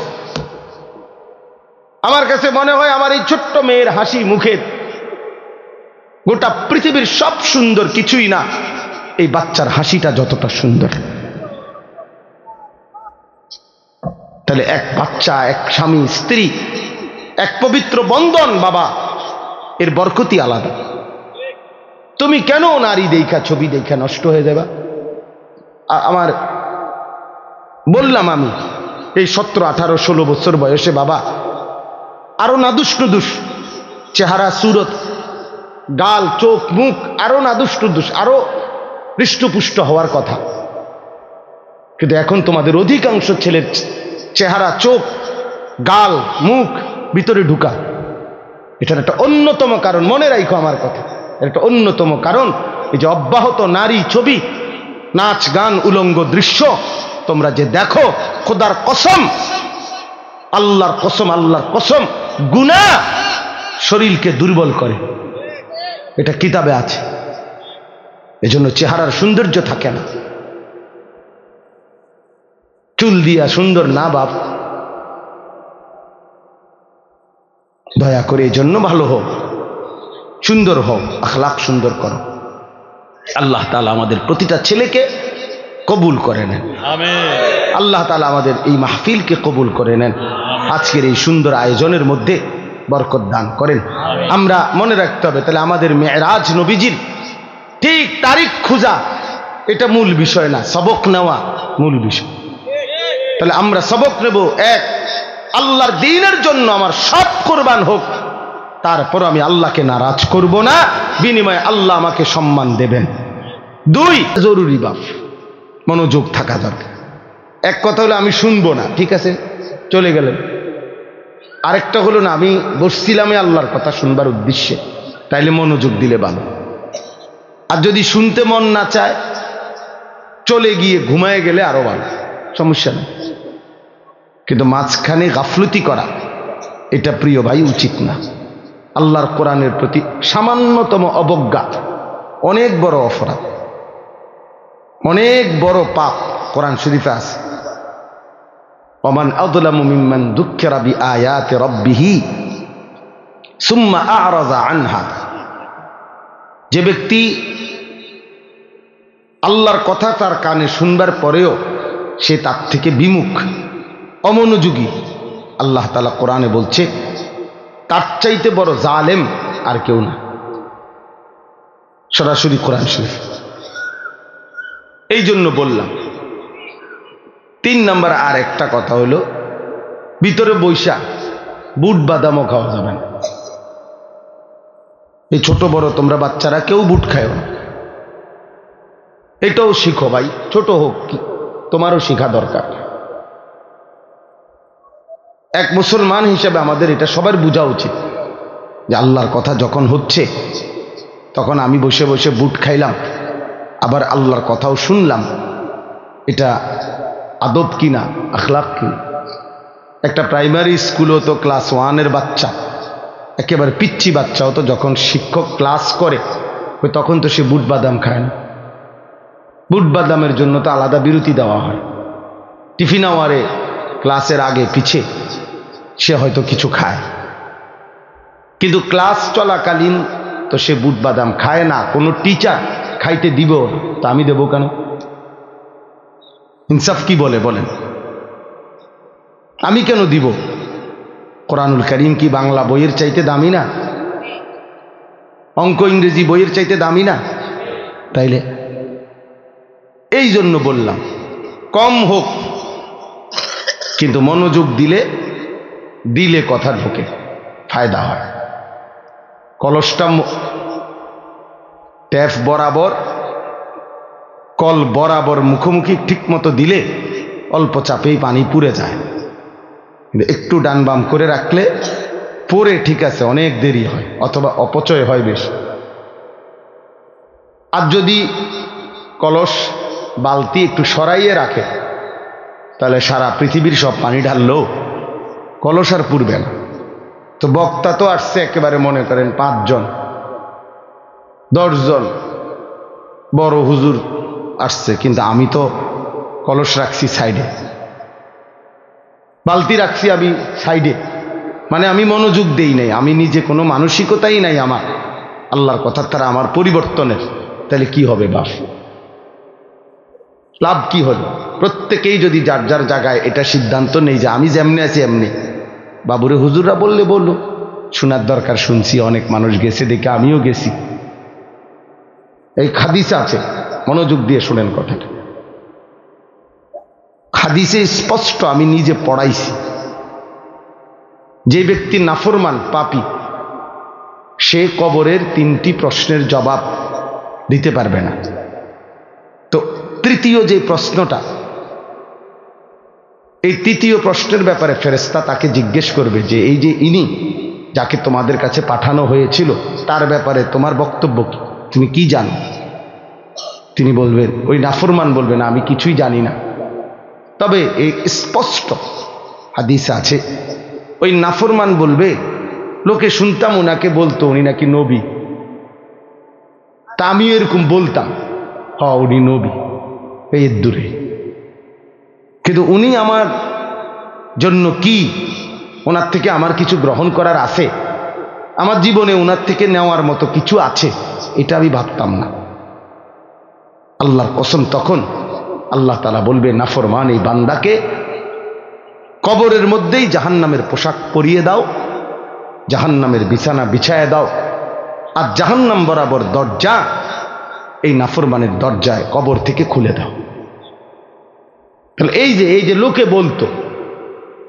বলতো উনি নাকি শেষ নবী, আমাদের একজন নবী আছে, আমরাও তো অনেকের ধারণা এটা, আমাদের একজন নবী আছে, উনি অনেক বড় নবী, শ্রেষ্ঠ নবী, উনি আল্লাহর প্রিয় নবী মুহাম্মদ সাল্লাল্লাহু আলাইহি সাল্লাম। তো সেটা তো ঠিক আছে, বুঝলেন, কিন্তু আপনার জন্য কোনো করণীয় কিনা আছে কিনা?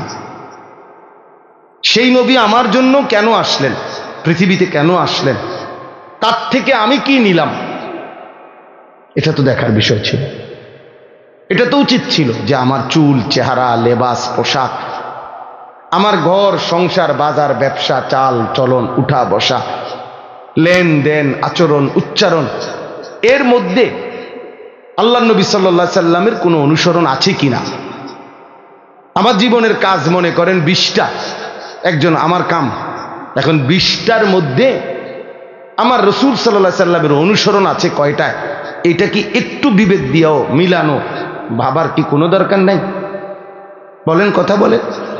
তাইলে আমাদের তো এই প্রেরণাই জাগে না।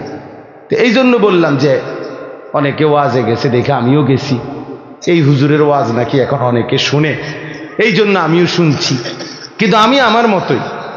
তাহলে তো হইল না বাপ, তাইলে তো হইল না, এটা তো কোনো বিষয় হইল না। তাই এই জন্য দয়া করে আমার মূল মাকসাদ, প্রতিদিন আমি ব্যক্তিগতভাবে আলহামদুলিল্লাহ, আপনারা অনেকেই আমার চিনেন, আমি তো এই অঞ্চলে অনেক আসছি গেছি, কিন্তু খুব বেশি অথবা খুব কম এটা নিয়ে শ্রোতার আমার কোনো পেরেশানি নেই। আমার পেরেশানি হলো আমরা মনোযোগ দিয়ে আল্লাহর কথা শুনতে হবে, এবং আল্লাহর কথা আমারও দরকার, আপনাদেরও দরকার। পরিবর্তন আমারও দরকার, আপনাদেরও দরকার। আমরা যে যেখানে আছি সেই অবস্থা থেকে আমাদের আরো অগ্রগতি, উন্নতি, আখিরাতের লাইনের আরো ফিকির আরো বাড়ানো দরকার। আমারও ঘাটতি, আপনাদেরও ঘাটতি। বলেন আপনি তো হুজুর না, আমাগো ঘাটতি শুনলেও আপনি কুল কিনার, আপনি বুঝতেন না। আমাদেরও অসংখ্য অগণিত ত্রুটি, আপনাদেরও ত্রুটি, আপনাদেরও ত্রুটি। তাহলে আমাদের প্রত্যেকের উচিত প্রতিনিয়ত আল্লাহর দিকে, আখিরাতের দিকে, কোরআনের অনুসরণের দিকে এগিয়ে যাওয়া। তো সেটা যদি আমি গ্রহণই না করি, মনোযোগই না দেই, আমি যদি এটা আমার জন্য কোনো প্রয়োজন মনেই না করি, তাহলে হবে কেমন? তাইলে হবে কেমনে বাপ? আপনারা দয়া করে এই জন্য মনোযোগ দিয়ে ওলামায়ে কেরামের কথা শুনবেন। মাওলানা ইসরাফিল আমার অনেক ঘনিষ্ঠ মানুষ, পরিচিত মানুষ। আমাদের ক্যান্টনমেন্টের পাশাপাশি আমরা থাকি। মাওলানা ক্যান্টনমেন্টের একটা মেন ক্যান্টনমেন্টের একটা গুরুত্বপূর্ণ মসজিদে ইমাম, খতিব, মাদ্রাসার তার নিজস্ব একটা প্রতিষ্ঠানও আছে। অনেকক্ষণ বয়ান করছে। আমি তো শুনে অবাক যে একজন মানুষ এতক্ষণ বয়ান করছে। আল্লাহ তার হায়াতে বরকত দান করে, জবানে বরকত দান করে। তো বিষয়টা হইল আমরা কি নিলাম নিজের জন্য? যদি একটি কথাও না নেই, এই যে নওজোয়ান, কিশোর, তরুণ, তোমরা ছেলেরা, তোমাদের মেধা, পূর্ণ মেধা। তুমি যদি বলো তুমি বোঝো না, না না, বুড়ো মানুষ কম বুঝতে পারে, কিন্তু জওয়ান তার সবকিছুই জওয়ান। যে যুবক, যে শক্ত সামর্থ্য জওয়ান, তার মেধাও জওয়ান। ছেলেটা নওজোয়ান, তার মেধা কি বুড়ানি? তাইলে তোমার বুঝ, বুদ্ধি, শক্তি, সাহস, হিম্মত, আকল, দিমাগ সব তাগড়া, জওয়ান। তুমি এই মুহূর্তে যে পরিমাণ ভার সইতে পারবা, আরেকজন 60 বছরের, 70 বছরের চাচা সেটা পারবে না। কোরআন শরীফে আছে স্পষ্ট। আল্লাহ তাআলা বলেন, এই আয়াতটা মনোযোগ দিয়ে শুনেন তাহলে বুঝবেন। আল্লাহ তাআলা বলেন সূরা হজ, এই সূরাতে আছে ওয়ানুকিররু ফিল আরহামি মা নাশাউ ইলা আজালিম মুসাম্মা। আল্লাহ বলেন একটি নির্দিষ্ট সময় পরিমাণ আমি মায়ের পেটে মানব সন্তানকে, বাচ্চাকে অবস্থান করি, রাখি। 9 মাস, 10 মাস, এর মধ্যে একেবারে সংখ্যা কম বেশ হয়। সবার একেবারে গুনা গুনা 9 মাস, গুনা গুনা 10 মাস না। আল্লাহই জানেন কোন বাচ্চাটা কতক্ষণ থাকবে। আল্লাহ তাআলা বলেন সুম্মা নুখরিজুকুম তিফলান, অতঃপর আমি আল্লাহই তোমাদেরকে মায়ের পেট থেকে একটি বাচ্চা, তিফল, তিফল মানে শিশু, একটা শিশু হিসাবে বের করে আনি। সুম্মা লিতাবলুগু আশুদ্দাকুম, অতঃপর আমি আল্লাহই তোমাদেরকে শক্তি, সাহস শরীরের মধ্যে দিতে থাকি। ধীরে ধীরে সেই দুর্বল ছোট্ট বাচ্চা শক্ত সামর্থ্য জওয়ান বয়স হতে থাকে, আগাইতে থাকে। এ দেখেন আল্লাহ তাআলা বলেন ছোট্ট সেই শিশুটিকে আমি ধীরে ধীরে সামনের দিকে নিতে থাকি, শক্তি বাড়াই, শক্তি বাড়াই, শক্তি বাড়াই। 2 বছরের শক্তি তো 6 বছরে আরো বেশি, 10 বছর বয়সে আরো বেশি, 15 বছর বয়সে আরো বেশি, এইভাবে বাড়াইতে থাকি। এর মধ্যে আমি এই অবস্থায় 2টা কাজ করি। একটা হলো অমিনকুম মান ইউতাওয়াফা মিন ক্বাবল, অমিনকুম মান ইউতাওয়াফা, কাউকে এই বয়স আগাইতে আগাইতে মাঝ পথে মৃত্যু দিয়ে দেয়। অর্থাৎ কাউরে 18 বছর, 25 বছর, 30 বছর বয়সে কোনো এক সময় মৃত্যু দিয়ে দেই। আর কাউকে কাউকে অমিনকুম মান ইউরাদ্দু ইলা আরজালিল উমর, এই কথাটা খেয়াল করেন। এবং কাউকে কাউকে আমি ইচ্ছে করে একেবারে চূড়ান্ত শেষ বয়স, একেবারে বৃদ্ধ আমি আল্লাহ তাআলা পৌঁছাই। কেমন বৃদ্ধ বানাই? এই যে উদ্দেশ্যে আমার কথাটা আয়াতের মধ্যে আছে, শেষ কথাটা, লিকাইলা ইয়ালামা মিন বাদি ইলমিন শাইআ।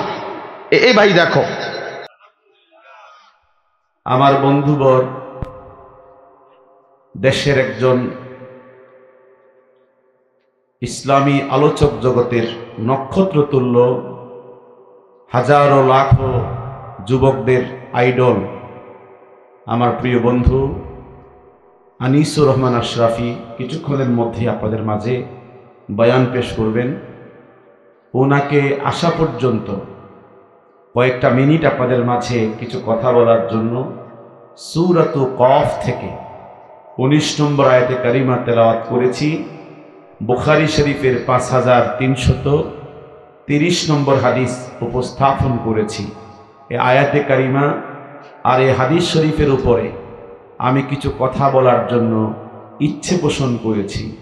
আল্লাহ সুবহানাহু ওয়া তাআলা আমাকে কিছু কথা কোরআন ও সুন্নাহ থেকে বলার, সবাইকে এই কথাগুলো অনুযায়ী আমল করার তৌফিক দান করেন। সবাই একটু আমিন বলি। আল্লাহ সুবহানাহু ওয়া তাআলা আমাদের জন্য দুটি জিনিস সৃষ্টি করেছেন, একটি হলো হায়াত আর একটি হচ্ছে মাউত। কথা বলেন, একটি কি হায়াত আর একটি কি মাউত। এখন আমরা সবাই কোন অবস্থায় আছি? হায়াত অবস্থায় আছি, মানে জীবিত অবস্থায় আছি। তো আল্লাহ সুবহানাহু ওয়া তাআলা কি জন্য হায়াত সৃষ্টি করেছেন, কি জন্য মাউত সৃষ্টি করেছেন, এই কারণগুলো কোরআন কারীমের মধ্যে বহু জায়গায় বলেছেন। সূরাতুল মুলকের মধ্যে আল্লাহ সুবহানাহু ওয়া তাআলা ইরশাদ করেছেন, হুয়াল্লাযী খালাকাল মাউতা ওয়াল হায়াতা লিয়াবলুয়াকুম আইয়ুকুম আহসানু আমালা। আল্লাহ সুবহানাহু ওয়া তাআলা এই আয়াতে কারিমার ভিতরে কত সুন্দর করে ঘোষণা করেছেন, তিনি তো সেই সত্তা যিনি খলাকাল মাউতা ওয়াল হায়াতা, যিনি মৃত্যুকে এবং জীবনকে সৃষ্টি করেছেন। লিয়াবলুয়াকুম আইয়ুকুম আহসানু আমালা, তিনি তোমাদেরকে পরীক্ষা করবেন হায়াত এবং মৃত্যুর মাধ্যমে, তোমাদের মাঝে সবচেয়ে বেশি সুন্দর আমল কার। কি বলেন, ঠিক কিনা?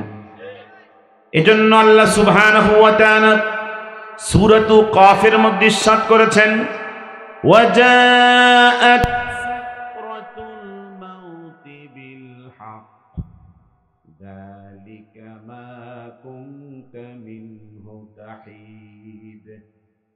আল্লাহ সুবহানাহু ওয়া তাআলা এই আয়াতে কারিমার ভিতরে স্পষ্ট করে বলেছেন, ওয়াজাআত সাকরাতুল মাউতি বিল হক, যে ব্যক্তি হায়াতের ভিতরে আছে এই ব্যক্তির জন্য মৃত্যুর যন্ত্রণা আসবেই আসবে, এতে কোনো প্রকার সন্দেহ নাই, কোনো রকমের সংশয় নাই।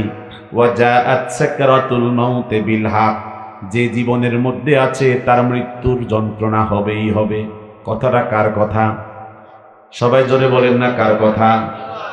আল্লাহ সুবহানাহু ওয়া তাআলা আয়াতের শেষে বলেছেন, যালিকা মা কুনতা মিনহু তাহিদ, এ মৃত্যু থেকে তুমি চেষ্টা করো পালিয়ে থাকার জন্য, কিন্তু মৃত্যুর যন্ত্রণা তোমাকে পেয়ে বসবেই, কোনো সন্দেহ নাই।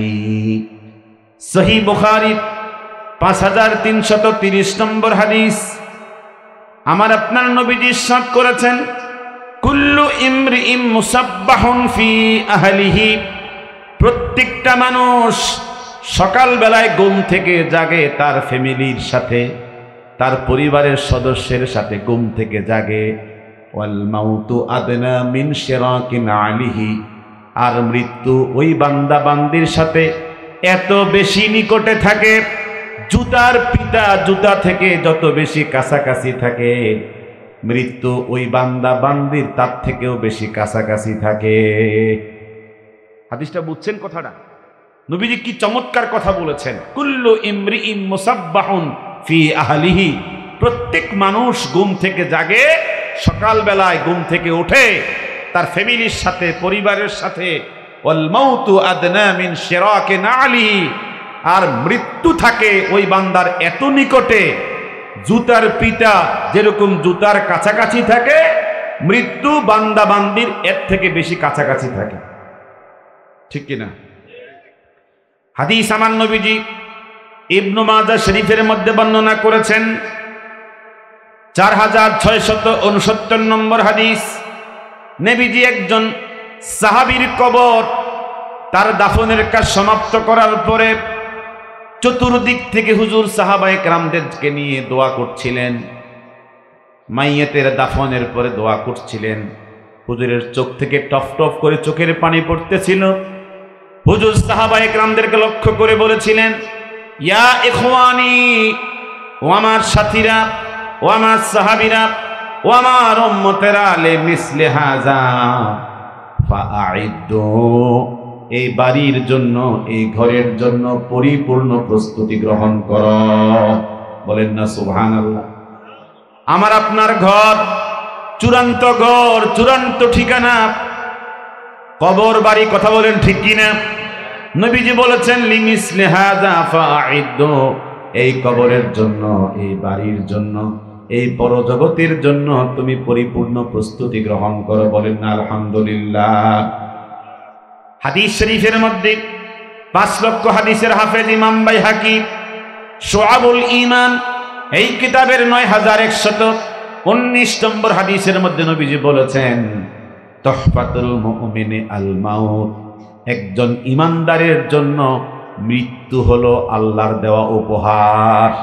বলেন না আলহামদুলিল্লাহ।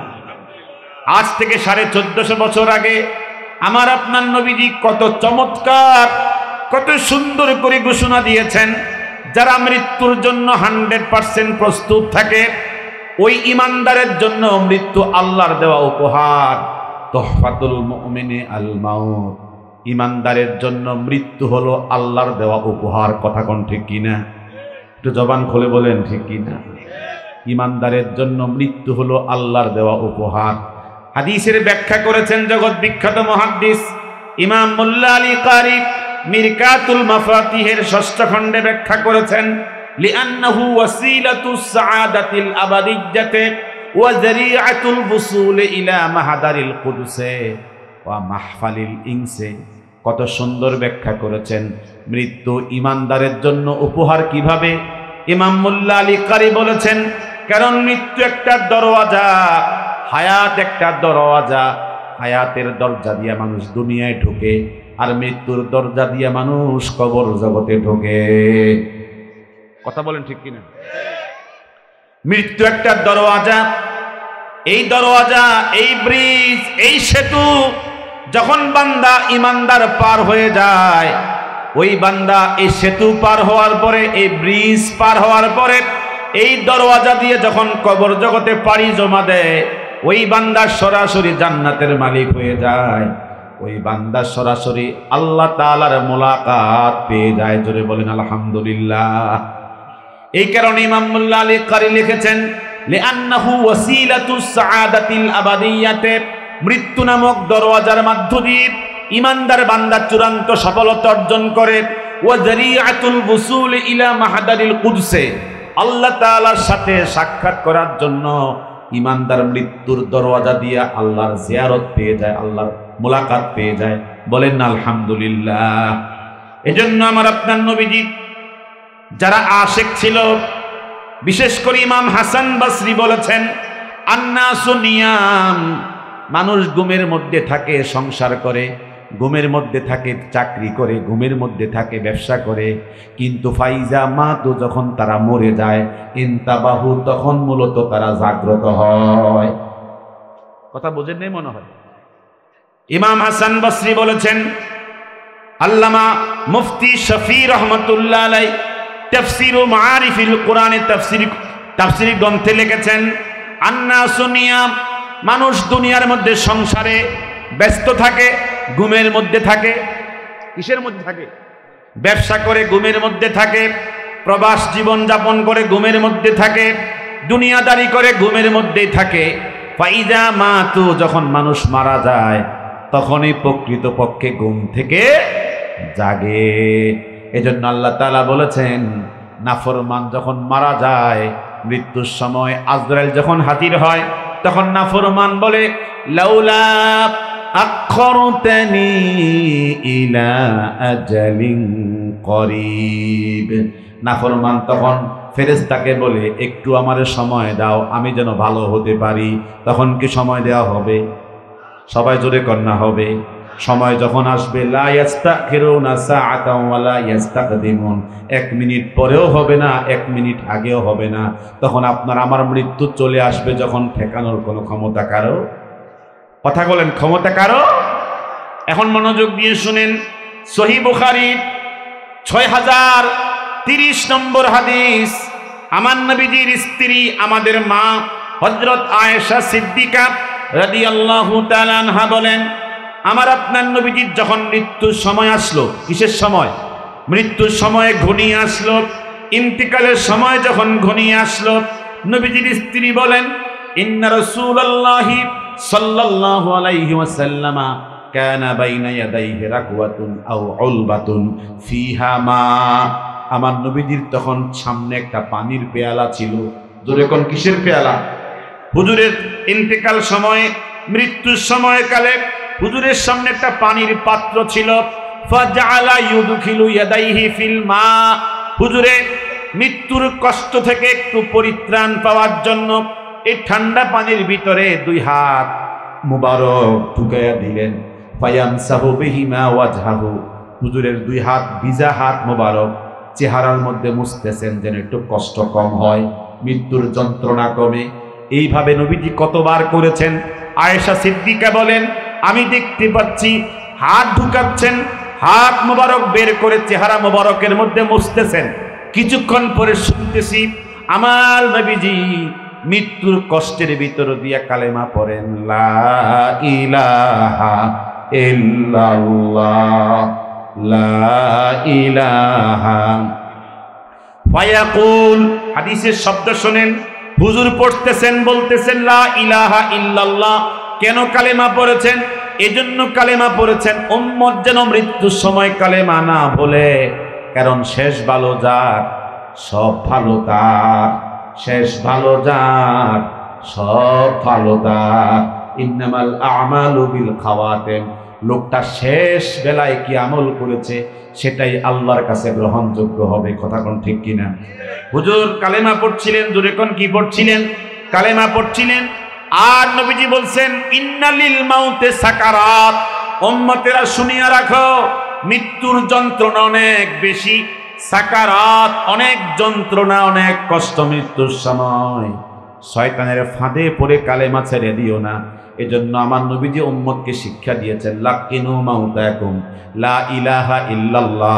মৃত্যুর সময় যারা মৃত্যুর শয্যায় সজ্জিত হয়, তোমরা দেখবা কালেমা কেড়ে নেয় শয়তানে। কে? কথা কন না, কে? শয়তান কালেমা কেড়ে নেয়, কালেমা চিনিয়ে নেয়। তোমরা বারবার মৃত্যুর যাত্রীকে শিখায়া দাও লা ইলাহা, এই কালেমা শিখায়া দাও। হাদিস শরীফ ইমাম তিরমিজি 6 লক্ষ হাদিসের হাফেজ সুনান গ্রন্থের মধ্যে বর্ণনা করেছেন। আন আয়েশাতা, নবীজির প্রিয়তমা স্ত্রী আয়েশা বলেন, সামি'তু রাসূলুল্লাহ সাল্লাল্লাহু আলাইহি ওয়াসাল্লাম, আমি আমার নবীজিকে বলতে শুনেছি, তিনি যখন দোয়ার মধ্যে হাত তুলতে দোয়া করতেন, তিনি তখন পড়তেন, আল্লাহুম্মা ইন্নী আউযু বিকা মিন সাকারাতিল মাউত। আল্লাহ আমাকে মৃত্যুর কষ্ট কমায়া দিও। হুজুর দোয়া করতেন কিসের সময়? মৃত্যুর সময় এই দোয়া করতেন, আল্লাহ আমাকে মৃত্যুর কষ্ট কমায়া দিও। হুজুর যদি মৃত্যুর কষ্ট কমানোর জন্য দোয়া করতে পারে, আমরা উম্মতে দোয়া মুখস্থই জানি না। কথা কন না, মুখস্থ জানি আমরা? আল্লাহুম্মা ইন্নী আউযু বিকা মিন সাকারাতিল মাউত। আল্লাহ আমাকে মৃত্যুর কষ্ট কমায়া দিও। এই দোয়া আমাদের দরকার আছে না নাই? কথা বলেন না, আছে না নাই? হাদিসটা মনোযোগ দিয়ে শুনি। সহিহ বুখারীর 5669 নম্বর হাদিস। আন আব্দুল্লাহ ইবনে মাসউদ রাদিয়াল্লাহু তাআলা আনহু قال دخلت رسول الله صلى الله عليه وسلم وهو في مرض موته। হুজুর যখন মৃত্যুর কষ্টে, মৃত্যুর যন্ত্রণার মধ্যে আছেন, এই অবস্থায় খাদেম আব্দুল্লাহ ইবনে মাসউদ হুজুরের কাছে আসলেন। আপনাদের কষ্ট হচ্ছে? কষ্ট হচ্ছে? বৃষ্টিতে ভিজতেছেন? এই বৃষ্টিতে ভিজলে কি হবে? এই বৃষ্টির ভেজার ভিতর দিয়েও আল্লাহ সন্তুষ্টি আছে না নাই? কথা কন্যা আছে না নাই? যে যেখানে আছেন, আনিস সাহেব মনে চলে আসছে, আমাকে বলছে অল্প কয়েক মিনিট কথা বলার জন্য। আমার বন্ধু আসলে ছেড়ে দিন। আপনারা কষ্ট করে বসছেন, একটু কষ্ট করেন। চলে যাবেন নাকি এখান থেকে? বৃষ্টিতে ভিজতে অসুবিধা আছে? আল্লাহ পাক সকলকে নেয়ামত নসিব করেন। জবান খুলে বলেন আমিন। হাদিসটা মনোযোগ দিয়ে শুনি। আব্দুল্লাহ ইবনে মাসউদ বলেন, আমি নবীজির কাছে প্রবেশ করেছি, এমত অবস্থায় হুজুরের মৃত্যুর কষ্টের মধ্যে রয়েছেন। আমি তখন বললাম, সাহাবীরা, ইন্নাহু লা ইউআকু ওয়াকান শাদীদা, তোমরা কি দেখো না আমার নবীজির গায়ে প্রচন্ড জ্বর? প্রচন্ড বলেন, প্রচন্ড। লা ইউআকু ওয়াকান শাদীদা, তোমরা কি দেখো না হুজুরের গায়ে প্রচন্ড জ্বর? তখন নবীজি সাহাবী বলেন, আমি হুজুরের কাছে গিয়ে বললাম, ইয়া রাসূলুল্লাহ, ইন্নাকা লা তুআকু ওয়াকান শাদীদা, আপনার গায়ে প্রচন্ড জ্বর, আপনি মৃত্যুর কষ্টের মধ্যে রয়েছেন।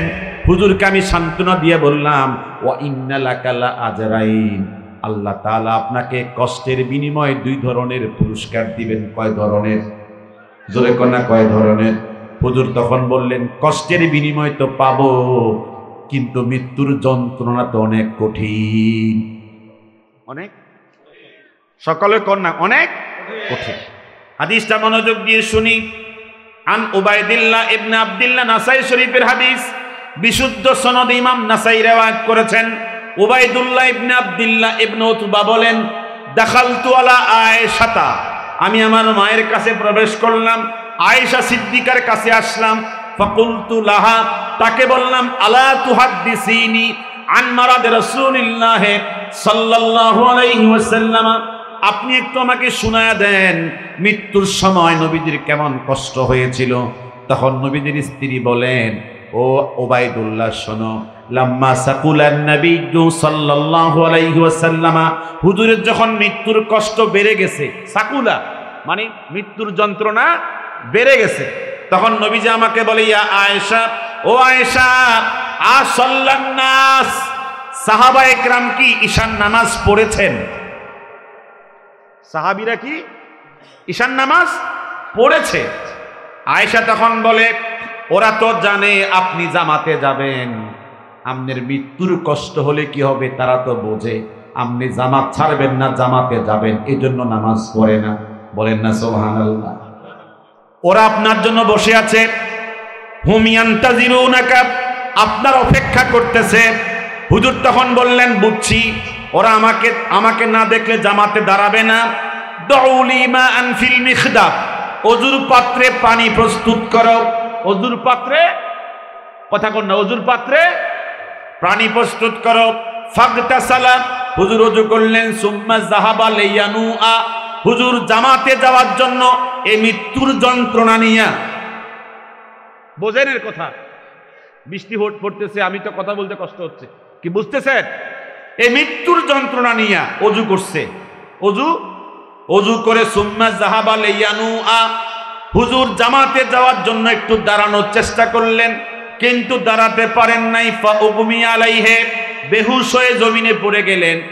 জমিনে যখন বেহুশ হয়ে পড়ে গেলেন, হাদিসের শব্দ হলো সুম্মা আফাকা, অনেকক্ষণ পরে হুজুর হুঁশ ফিরল। হুজুরের কথা কোন, হুজুরের হুঁশ ফিরছে অনেকক্ষণ পরে। হুঁশ যখন ফিরে আসছে, হুজুর আবার প্রশ্ন করি, ইয়া আয়েশা, ও আয়েশা, আসাল্লান নাস, আমার সাথীরা কি নামাজ পড়েছে? আমার সাহাবীরা কি নামাজ পড়েছে? আয়েশা তখন জবাব দেয়, লা ইয়া রাসূলুল্লাহ, তারা জানে আপনি জামাত ছাড়া নামাজ পড়েন না। আপনি জামাত ছাড়া, আপনি যদিও বেহুশ হয়ে গেছেন, আপনি হুঁশ ফিরলেই কি করবেন? জামাতে যাবেন, এই জন্য তারা নামাজ শুরু করছে না। হুম ইয়ান্তাজিরুনাকা, আপনার জন্য অপেক্ষা করছে। হুজুর আবার বললেন, দাউলি মা আনফিল মিখদাব, ওজুর পাত্রে আমার জন্য পানি রেডি করো। পানি যখন রেডি হলো, পানি যখন প্রস্তুত হলো, ফাগতাসালা, হুজুর ওযু করলেন। সুম্মা যাহাবা লিয়ানুআ, আবার জামাতে যাওয়ার জন্য চেষ্টা করে দাঁড়ানোর জন্য উঠে দাঁড়ানোর চেষ্টা করলেন। ফাউগমি আলাইহি, আবার বেহুশ হয়ে পড়ে গেছে। কতবার হইছে?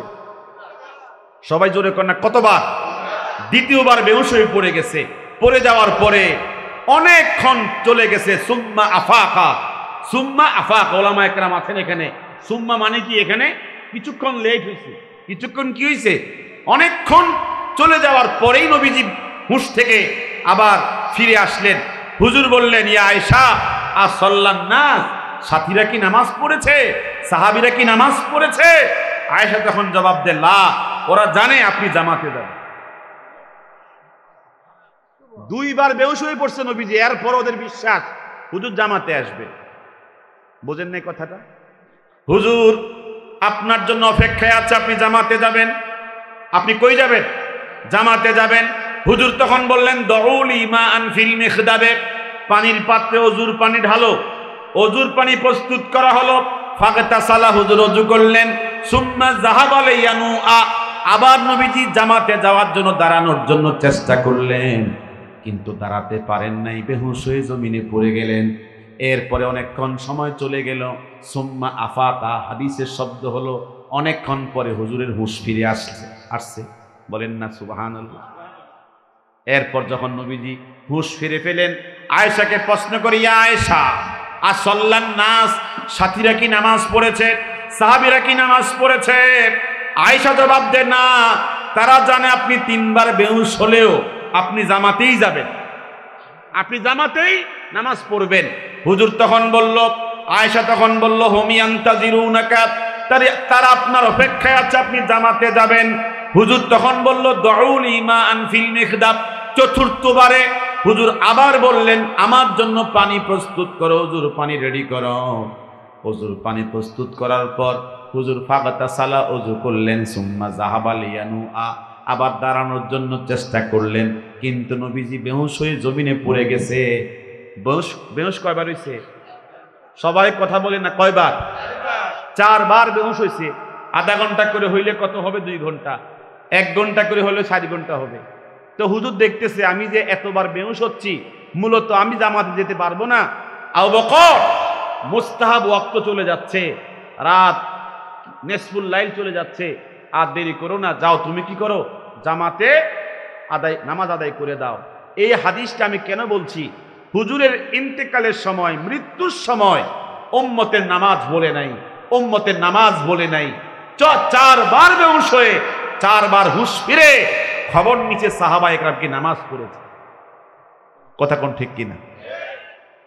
এই জন্য ডক্টর আব্দুল্লাহ জাহাঙ্গীর নাব্বারাল্লাহু মারকাদা ওয়া জাআলাল জান্নাতা মাসওয়া, এত বড় একজন হাদিসের পণ্ডিত ছিলেন। তিনি কি করেছেন? একটা বই লিখেছেন। তার বইয়ের মধ্যে পেয়েছি, বাংলাদেশে যারা মুসলমান দাবি করে 100 জন মুসলমানের মধ্যে পাঞ্জেগানা 5 ওয়াক্ত জামাতে নামাজ পড়ে মাত্র 3 জনে। কয়জনে? 3 জন, মাত্র 100 জনে পাঞ্জেগানা 5 ওয়াক্ত জামাতে নামাজ পড়ে। তাহলে বলেন, এত মাহফিল, এত আলেম ওলামা, এত ইমাম খতিব, এত মাদ্রাসা, এত মসজিদ, এরপরও 100 জনে মাত্র কয়জন? বোঝা যায় এই নামাজের মধ্যে শয়তান ধোঁকা দেয় বেশি। কথা বলেন না কেন? যে 3 জন নামাজ পড়ে, এই 3 জনও কি খুশু এবং খুদু, আল্লাহকে হাজির নাজির রেখে এই 3 জনের নামাজ কি পরিপূর্ণ হয় কিনা তাতেও সন্দেহ। এজন্য নামাজ যেহেতু সবচেয়ে বড় ইবাদত, এর মধ্যে শয়তানের ধোঁকাও বেশি। কথা কোন না কেন? শয়তানের ধোঁকাও কি বেশি। হাদিসটা মনোযোগ দিয়ে শুনি। আমার আপনার নবীজি ইরশাদ করেছেন, রাসূলুল্লাহ সাল্লাল্লাহু আলাইহি ওয়াসাল্লাম বলেছেন, তুহফাতুল মুমিনি আল মাউত, ঈমানদারের জন্য মৃত্যু হলো আল্লাহর দেওয়া উপহার। বলেন না সুবহানাল্লাহ। এই কারণে হযরত আবু বকর সিদ্দিক রাদিয়াল্লাহু তাআলা আনহু বলেন, আমি কথাটা পেয়েছি ইসলাহি খুতুবাত, বিশ্ববিখ্যাত একজন আলেমের নাম আল্লামা মুফতি তাকি উসমানী, যার মতো যেই ব্যক্তির এলেমের কাছে আমাদের মতো সলিমুদ্দিন কলিমুদ্দির কোনো খবর নাই, এত বড় একজন আলেম, তিনি কিতাবের মধ্যে লিখেছেন, লাম্মা হাদারা মাউতু আবি বাকরিন, যখন সিদ্দিক আকবরের মউত হাজির হলো, কি হলো? মউত হাজির হলো। ক্বালা আহিব্বাউহু, তার বন্ধু বান্ধব তাকে বলল, নুরিদু আন নাতিয়া লাকা তাবিবা, আমরা চাচ্ছি আপনার জন্য একজন ডাক্তার আনতে, আপনি কি চান ডাক্তার আপনাকে ট্রিটমেন্ট করবে? সিদ্দিক আকবর তখন বলেন, তোমাদের ডাক্তার কি ট্রিটমেন্ট করবে? ওয়াত্তাবিবু কাদর আনি, আমার ডাক্তারই তো আমার ট্রিটমেন্ট করতেছে।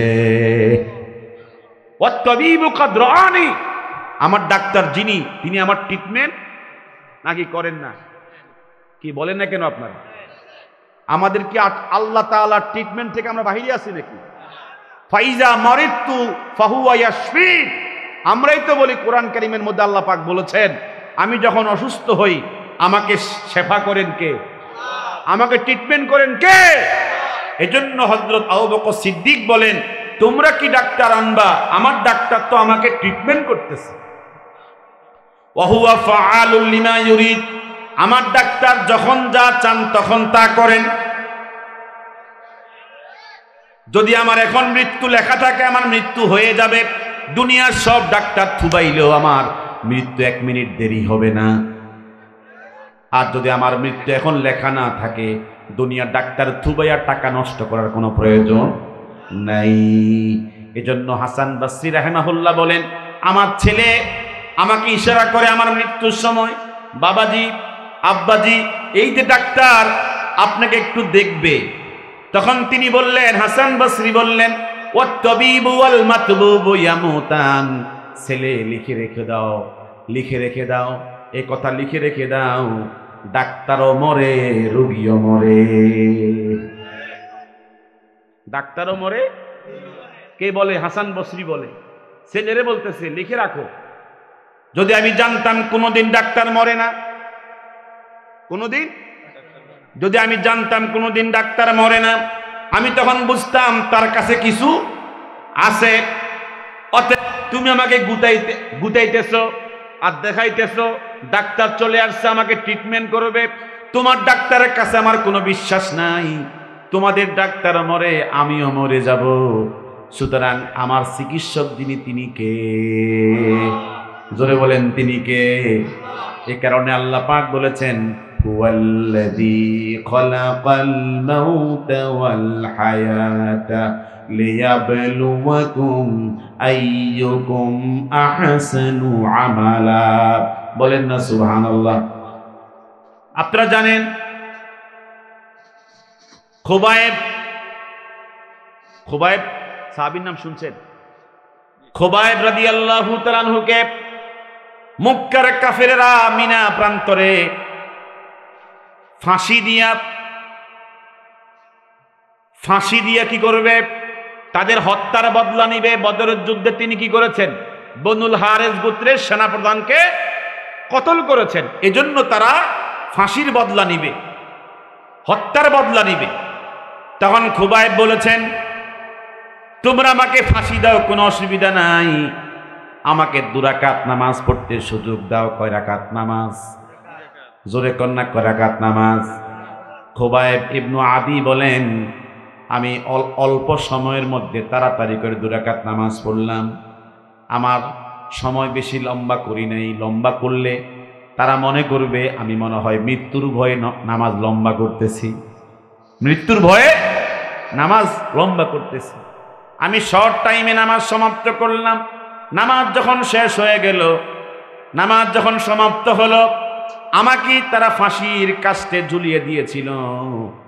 এর আগে আমি একটা কথা বলেছিলাম, লাস্তু উবালি হিনা উকতালু মুসলিমান আলা আইয়ি জানবিন লিল্লাহি মাসরাই ওয়া যালিকা মিন যাতিল ইলাহি ইয়াশা ইউবারিক ফি কুল্লি শিলবিন মুমাজ্জাই। তিনি একটা কথা বলেছিলেন, আজকে আমি এই মক্কার মিনা প্রান্তরে শহীদ হয়ে যাব, তবে এই শহীদ হয়ে যাওয়াটা তামাম দুনিয়ার হকপন্থীদের জন্য দৃষ্টান্ত হয়ে যাবে। আজকে আমি এখানে শহীদ হয়ে যাব, কিন্তু তামাম পৃথিবীর সমস্ত হকপন্থীদের জন্য কি হবে? এটা দৃষ্টান্ত হবে। তিনি বলেছেন, লাস্তু উবালি, আমি পরোয়া করি না, হিনা উকতালু মুসলিমান, আমি তো মুসলিম অবস্থায় কি হচ্ছি? শহীদ হচ্ছি। লাস্তু উবালি হিনা উকতালু মুসলিমান আলা আইয়ি জানবিন লিল্লাহি মাসরাই, আমার প্রত্যেকটা অঙ্গ প্রত্যঙ্গের মধ্যে আল্লাহ পাক বরকত দিবেন। এজন্য বলতে চেয়েছিলাম উস্তুল গাবা, জগৎ বিখ্যাত মুহাদ্দিস ইবনু হাজার আসকালানি তিনি তার উস্তুল গাবা গ্রন্থের ৪র্থ খণ্ডের মধ্যে লিখেছেন, নবীর একজন সাহসী যোদ্ধা সাহাবী রোম সম্রাটের হাতে গ্রেফতার হয়ে গেলেন। সম্রাট তাকে দাওয়াত করতে গিয়া শাহী দরবারে চেয়ার বসালেন। আব্দুল্লাহকে বলেন, এজেলেস মাই ওয়াকুল মাই, আমার চেয়ারের পাশে কোনো মন্ত্রী বসতে পারে না, আজকে তুমি আমার পাশের চেয়ারে বসে আমার সাথে খানা খাও। খাবার যখন শেষ হলো, সম্রাট বলল, এই দরবারে এত সম্মান ইজ্জত আমি কোনো মন্ত্রীকেও দেই না, তোমাকে দেওয়ার উদ্দেশ্য হলো বাদদেল দীনাকা ওয়াখতার দীনি, তুমি কালেমা ছেড়ে দাও, আমার খ্রিস্টান ধর্ম গ্রহণ করো। আব্দুল্লাহ মুস্কি হেসে বললেন, বুঝলেন কেমনে? আমি কালেমা ছেড়ে দিব এক বেলা, কথা কোন এক বেলা খাবারের বিনিময়ে, বুঝলেন আপনি? এই কথা বলার পরে সম্রাট বলল, তুমি কালেমা ছেড়ে দিলি, আতাইতুকা খামসিনা শাব্বাতান জামিলা, 50 জন সুন্দরী তোমাকে আমি উপহার দেব, আমার সাম্রাজ্যের 3 ভাগের 1 ভাগের ক্ষমতা তোমাকে দিয়ে দিব, আমার সাম্রাজ্যের সুন্দর প্রাসাদ তোমার নামে লিখে দেব। আব্দুল্লাহ তখন প্রতিবাদ করেছেন, লাউ আতাইতানিন নিসা কুল্লাহা, তোমার 50 জন সুন্দরী নয়, তামাম দুনিয়ার সমস্ত সুন্দরী আমার হাতের মধ্যে ডান হাতে দিয়ে দাও। তোমার শুধুমাত্র 3 ভাগের 1 ভাগের ক্ষমতা নয়, দুনিয়ার সমস্ত ক্ষমতা আমার বাম হাতের সামনে হাদিয়া পেশ করো। তোমার একটা প্রাসাদ নয়, দুনিয়ার সমস্ত প্রাসাদ আমার পায়ের সামনে হাদিয়া দিলেও আমি 1 সেকেন্ডের জন্য কালেমা ছাড়ব না। এই বক্তব্য দেওয়ার পরে তেলে বেগুনে সম্রাট রাগান্বিত হয়ে খড়ম হাতে নিয়ে, জুতা হাতে নিয়ে আব্দুল্লাহর গালে যখন চোর বসায়া দিল, আব্দুল্লাহর গাল ফেটে গিয়া রক্ত ঝরঝর করে পড়ছে। ফান্নাজারা আব্দুল্লাহ ইলাস সামা, আল্লাহর নবীর সাহাবী আব্দুল্লাহ আকাশের দিকে তাকায় আর বলে, উনজুর মাজা সনা আদুবুক, তোমার দুশমন কি আচরণ করছে আল্লাহ তুমি দেখো না। এই কথা বলার সাথে মুখে বলতে হয় না, মজলুমের অন্তর থেকে দোয়াও আল্লাহর আরশে আজিম কম্পিত হয়। কথা কোন ঠিক কিনা? আব্দুল্লাহ তখন বলে, তুমি কি দেখো না কি আচরণ করছে আমার সাথে? সম্রাট তখন বলল, 40 জন যুবক, তার জন্য তেল গরম করে তেলের মধ্যে ঢেলে দাও, যদি তেলের সামনে গিয়া এই যন্ত্রণা কষ্ট দেখে কালেমা ছেড়ে দিতে পারে। এই আব্দুল্লাহর জন্য যখন তেল গরম করা হলো, আব্দুল্লাহ 40 জন ধরে যখন তেলের সামনে হাজির করলো, আব্দুল্লাহ তখন বলেন, আজ্জিল তুমুনি, তাড়াতাড়ি তোমরা আমাকে তেলের মধ্যে ঢেলে দাও। রাআইতুল জান্নাতা ওয়ারাআহু, আমি উত্তপ্ত তেলের ভিতরে জান্নাত দেখতেছি। ওই আল্লাহ পারে কি পারে না? সম্রাট বলল, তেলের মধ্যে ছেড়ে দাও। আব্দুল্লাহ মুস্কি মুস্কি হাসতেছে। সিংহাসন থেকে আব্দুল্লাহকে লক্ষ্য করে বলে, মান আদহাকাকা, তুমি হাসো এখন কি হাসার সময়? কথা কোন, এখন কি হাসার সময়? আব্দুল্লাহ জবাব দেয়, আদহাকানি আল্লাহ, আমারে হাসাইতেছে আমার আল্লাহ। তোমার উত্তপ্ত তেলের মধ্যে পড়ে গেলে জান্নাতের সুন্দরী হুরিরা আমাকে রিসিপশন করে নিয়ে যাবে। ওরা যখন কাতারে কাতারে নেমে আসতেছে, এদের দৃশ্য দেখে আমার চেহারায় হাসি। এত আসতে কোন না। সম্রাট তখন বলল, তাড়াতাড়ি ঢেলে দাও। আব্দুল্লাহ তেলের সামনে যখন উপস্থিত হলো, ফাবাকা আব্দুল্লাহ বুকাআন শাদীদা, টপ টপ করে চোখের পানি ছেড়ে ছেড়ে কান্দে। আব্দুল্লাহকে তখন সম্রাট বলে, মান আবকাকা, এখন তোমাকে কাঁদায় কে? আব্দুল্লাহ তখন বলে, আমি কেন কান্দি তুমি তো জানো না, আমার কান্নার রহস্য তুমি জানো না। আমার কালেমা কত মুহাব্বতের, আমার আল্লাহ কত মুহাব্বতের, আমার নবী কেমন মুহাব্বতের। কথা কোন ঠিক কিনা? ইন্নালি নাফসুন ওয়াহিদা ওয়া জাসাদুন ওয়াহিদা ওয়া আমুতু ফিহা ওয়াহিদা। হে সম্রাট, তুমি জানো না আল্লাহ পাক আমাকে একটা প্রাণ দিয়েছেন, একটা জীবন দিয়েছেন, একটা দেহ দিয়েছেন, একটা শরীর দিয়েছেন। তোমার উত্তপ্ত তেলের ভিতরে কালেমার জন্য মরব কয়বার? একবার। ওয়ালাউ কানাত লি মিআতু নাফসিন ওয়া মিআতু জাসাদিন, যদি আল্লাহ তাআলা আমাকে 100 প্রাণ 100 শরীর দিত, তুআযাবু ফি সাবিলিল্লাহ, কালেমার জন্য তোমার এই উত্তপ্ত তেলের ভিতরে 100 বার 100 শরীর নিয়ে 100 প্রাণ নিয়ে মরতে পারতাম, লাকানাত খায়রা, আমার জীবনটা আল্লাহর কাছে কত দামি হয়ে যেত। জোরে কোন আলহামদুলিল্লাহ। যেহেতু 100 বার আমার মরার সুযোগ নেই, আছে কয়বার? একবার মরে আমার মন তৃপ্ত হচ্ছে না, এই দুঃখে আমার চোখের পানি। সম্রাট তখন বুঝতে পেরেছে মুসলমান কি জিনিস আর কালেমা কি জিনিস। যতই পরীক্ষা দেওয়া হোক, ওয়ালা ইন হুররিকতা আও কুতিলতা, তোমাকে আগুন দিয়ে জ্বালায় দেওয়া হবে, তোমাকে হত্যা করা হবে, তারপরও হক থেকে এক চুল পরিমাণ নরবর হওয়া যাবে না। কথা বলেন ঠিক কিনা? সম্রাট বলল, বুঝতে পেরেছি, আব্দুল্লাহকে সেখান থেকে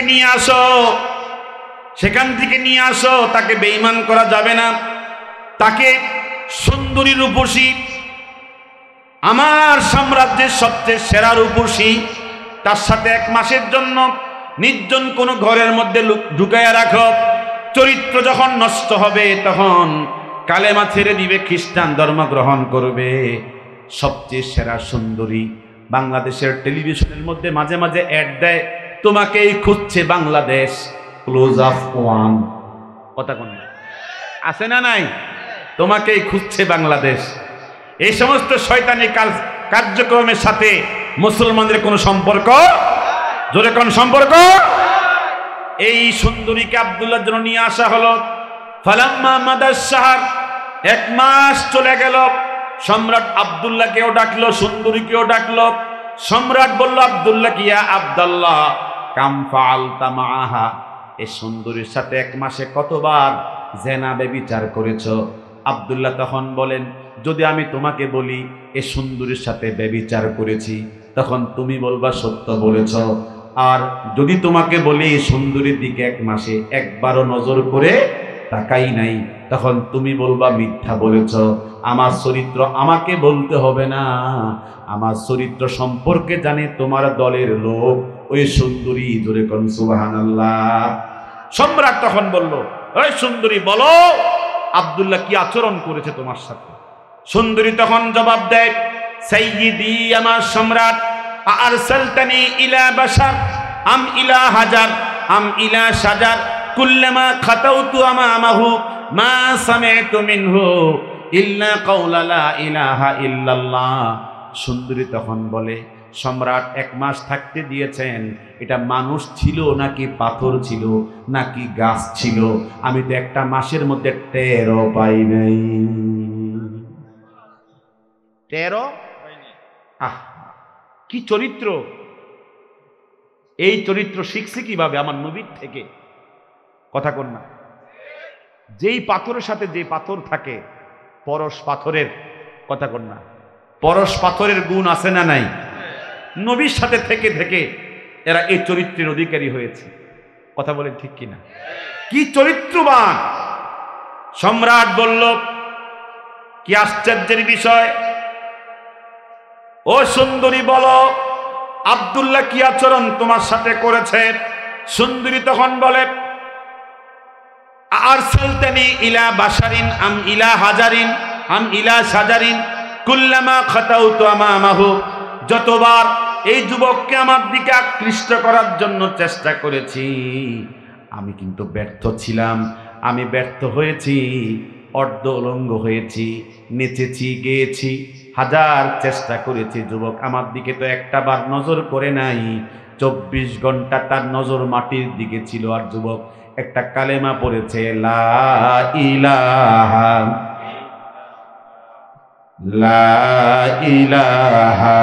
ইল্লাল্লাহ।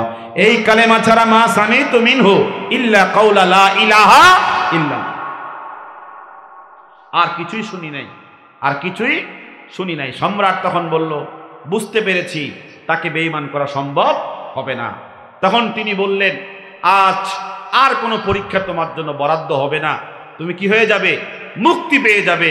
ওজির আলা বলেন, না না, একটা পরীক্ষা বাকি আছে। কি পরীক্ষা?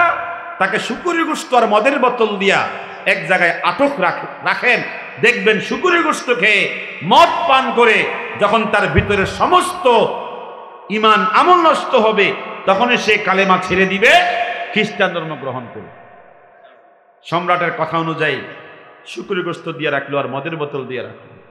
3 দিন যেতে না যেতে আল্লাহ তাআলার সাহায্য আব্দুল্লাহ ইবনে হুযাফার জন্য চলে আসছে। ওই আল্লাহ এখনো আছে না নাই?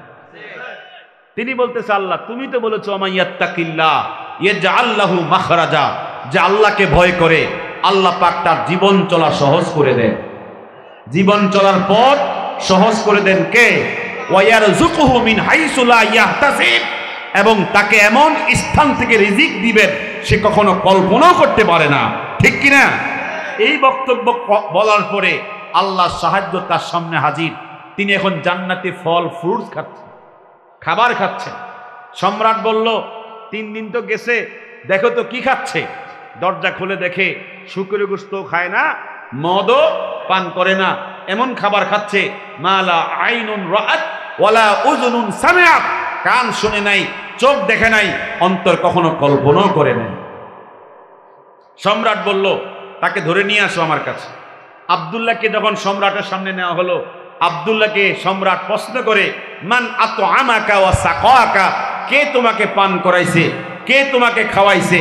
সম্রাট তখন এই প্রশ্নের পরে যুবক উত্তর দিচ্ছে, আতআমানি আল্লাহ ওয়া সাকানি, আমাকে খাওয়াইছে কে? কথা কোন, আমাকে খাওয়াইছে কে?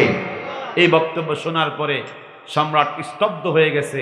সম্রাট বলছে, তোমরা সবাই সরো, যারা যেখানে আছো সবাই সরো, আমি আর সে কিছু গোপন কথা আছে। তো গোপন কথা কি? সম্রাট বলতেছে, তোর মতো ভালো মানুষ আমার জীবনেও কাউকে দেখে নাই, আসো তোমাকে একটা আমি কথা শুনাই, তুমি আমার কপালে একটা সুমা দাও, তাহলে আমার জীবনটা কি হয়ে যাবে, ধন্য হয়ে যাবে। সম্রাট বলতেছে, কে বলতেছে? আব্দুল্লাহ তখন বলে, আমনে হচ্ছেন নাফাক, আমনের কপালে সুমা দেওয়া যাবে না। ইন্নামাল মুশরিকুনা নাজাস, সমস্ত মুশরিক কি? নাপাক। তখন বাদশা বলে, আমাকে সুমা দিলে তোমারে সহ তোমার 300 জন সাহাবী সাথী সঙ্গীরা যারা জেলখানাতে আছে ওদেরকেও ছেড়ে দিব, মুক্তি দিয়ে দিব। তখন তিনি ভাবলেন, এতক্ষণ ছিল বিপদ মুসিবত আমার ব্যক্তি কেন্দ্রিক, এখন হচ্ছে কি সামষ্টিক, সবাইকে ছেড়ে দিব যদি উনার কপালে কি দেয়, সুমা দেয়। তখন তিনি ভাবছে একটা বুদ্ধি করতে হবে।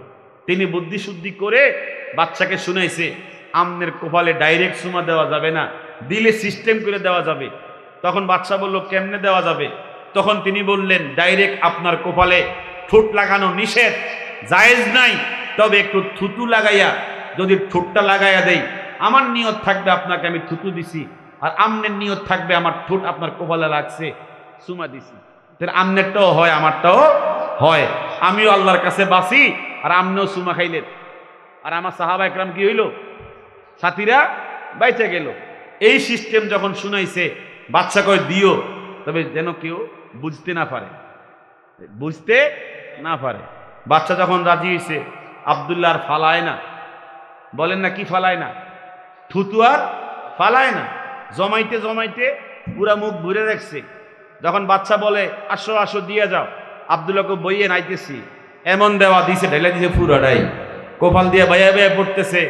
এদিকে সেদিকে যখন থুতু দেখা যায়, বাচ্চার ওয়াজির ওয়াজারা বলছে, তুমি কি করছো আব্দুল্লাহ, তুমি কি করছো? বাচ্চা তখন বলছে, যা করছে ভালোই করেছে, তোরা যত বড় চোর, চিটিং, বাটপার, কথা কন না, আমার দেশ লুটপাট করে খাইছ, এর মতো মানুষ যদি 2-1টা থাকতো আমার পাশে, আমার দেশ কি হইতো, সোনায় সোহাগা হইতো। কথা কন ঠিক কিনা? চোরে আর বাটপারে ভরে গেছে। শোনো, এগুলো কিনা থুতু না, এগুলো তাবাররুক, গায়ে মাখো, জীবন ধন্য হয়ে যাবে। যাই হোক, লম্বা কথা। আব্দুল্লাহ চলে গেছে 300 সাহাবী নিয়ে মদিনাতে। ওমর তখন খলিফা। ওমর কি খলিফা? ওমর তখন বলছে, তুমি এত সহজেই 300 মুসলমান নিয়ে চলে আসছো মদিনায়, আমি তো ভাবছিলাম হেরাক্লিয়াস তোদেরকে কচু কাটা দিয়া সাইজ করে ফেলবে। তখন আব্দুল্লাহ বলে, এত সহজে আসি নাই, কত তুফান, কত ঝড় তুফান আমার উপরে গেছে। কথা বলেন ঠিক কিনা? এই সমস্ত তুফানের কথা, সমস্ত পরীক্ষার কথা যখন ওমরকে শুনাইছে, ওমর তখন বলতেছে, আমার বিশ্বাস তোমার তাকওয়া আমার থেকে বেশি। ওয়াজ্জিহ জুবহাতাকা উকাব্বিলুকা আশরা মাররাত, হে আব্দুল্লাহ তোর কপাল আমাকে দে, আমি তোকে 10টা চুমা দেই। তোর কপাল আমাকে দে, আমি তোকে 10টা চুমা দেই। চিন্তা করছেন? খলিফাতুল মুসলিমিন অধীনস্থরে চুমা দেয়। অধীনস্থরে কি দেয়? চুমা দেয়। কিসের কারণে? তাকওয়ার কারণে। এজন্য বলতে চেয়েছিলাম, তিনি যতই জিহাদ করেছেন, যতই লড়াই করেছেন, আল্লাহ ছিল তার পক্ষে। এজন্য কোনো সামান্য পরিমাণ ক্ষতি হইছে? জোরে কন্যা হইছে? এজন্য মৃত্যু যখন আসবে, আল্লাহর সিদ্ধান্ত যখন হবে, তখন কারো কোনো 1 মিনিট সামনেও যাওয়ার ক্ষমতা নাই, পিছিয়ে আসার ক্ষমতা নেই। মাশাআল্লাহ, নারে তাকবীর। আসলে অনেক দিন আমার সাথে, আমার বন্ধুর সাথে সাক্ষাৎ কম হইতো। 8 বছর 9 বছর বন্ধু এক জায়গায় বয়ান করে, আমি আরেক জায়গায় বয়ান করি। এখন আমরা 2 বন্ধু একই স্টেজে। আপনারা খুশি না বেজার? এই বন্ধুত্ব যেন মৃত্যু পর্যন্ত অটুট থাকে। এটা আমিন বলেন জোরে। আমি বন্ধুর প্রশংসা করি, তার বুকটা অনেক উদার। ছাত্র জীবনে আমি তার সাথে পড়াশোনা করেছি। খামোখা বিভিন্ন কারণে গুতাগুতি কইরা, এ কামড়ি করে বন্ধুত্ব নষ্ট হয়ে গেছিল।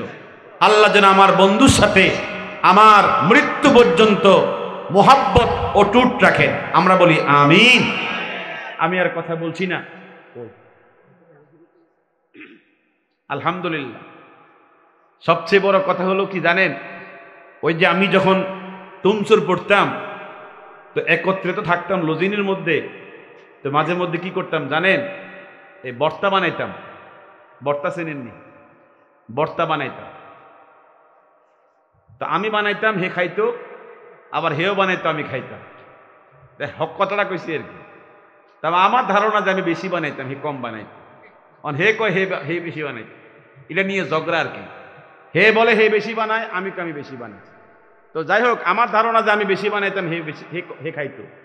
এইভাবে আমরা ছাত্র জীবনে তুমচুর মাদ্রাসায় পড়াশোনা করেছি। আমরা তো একাধারে প্রায়, হে 12 বছর সোনাগান্ধায় একাধারে ছিল। আমি তো প্রায় 20 বছর পার করেছি। তা আমার এই বন্ধুকে আমি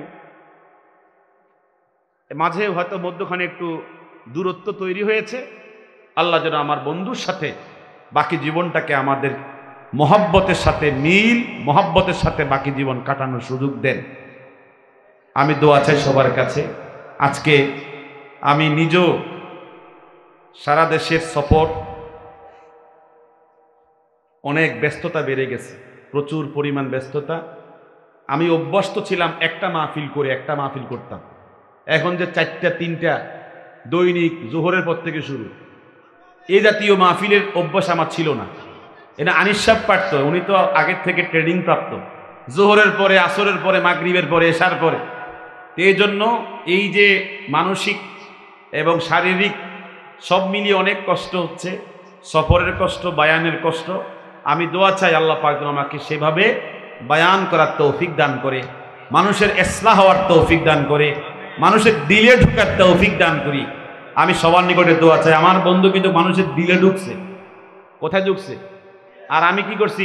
আসো, কথা কর, আসো আর আসো, এইভাবে আসো আসো করতে করতে 20 বছর শেষ। আমি যেন এখন আসো আসো না করি, আসো খেলা হবে, এগুলো যেন না করি। শুধু মানুষের দিলে পরিবর্তন করার জন্য কথা বলতে পারি।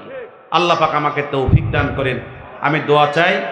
আমি ছাত্র জীবনেও ছাত্রীরা যখন পড়াশোনা করেছি, আমি কয়েক হাজার হাদিস মুখস্থ করেছি। হিডিও এখন বলি, যত মুখস্থ করি, হিডিও বললে ওই বস টস লাগতো না, ওই ইডি বললেই যথেষ্ট। কথা কোন না, এগুলো ভুললেই গেছি। মানে আমি যে ওই সমস্ত বয়ান করতে হবে আমার জানাই ছিল না। যাক, আল্লাহ তাআলা এখন আমাকে মাঠ দিয়েছেন, বলার জন্য সুযোগ দিয়েছেন। আল্লাহ পাক আমাকে যেন বলার তৌফিক দান করেন।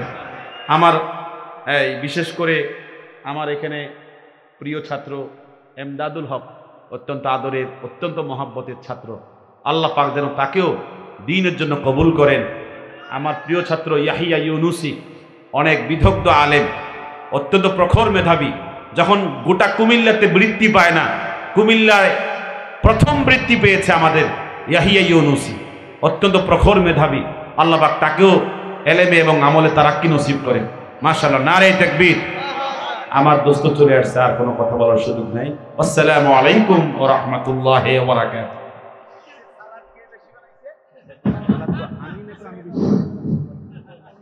সকলে বলে আলহামদুলিল্লাহ।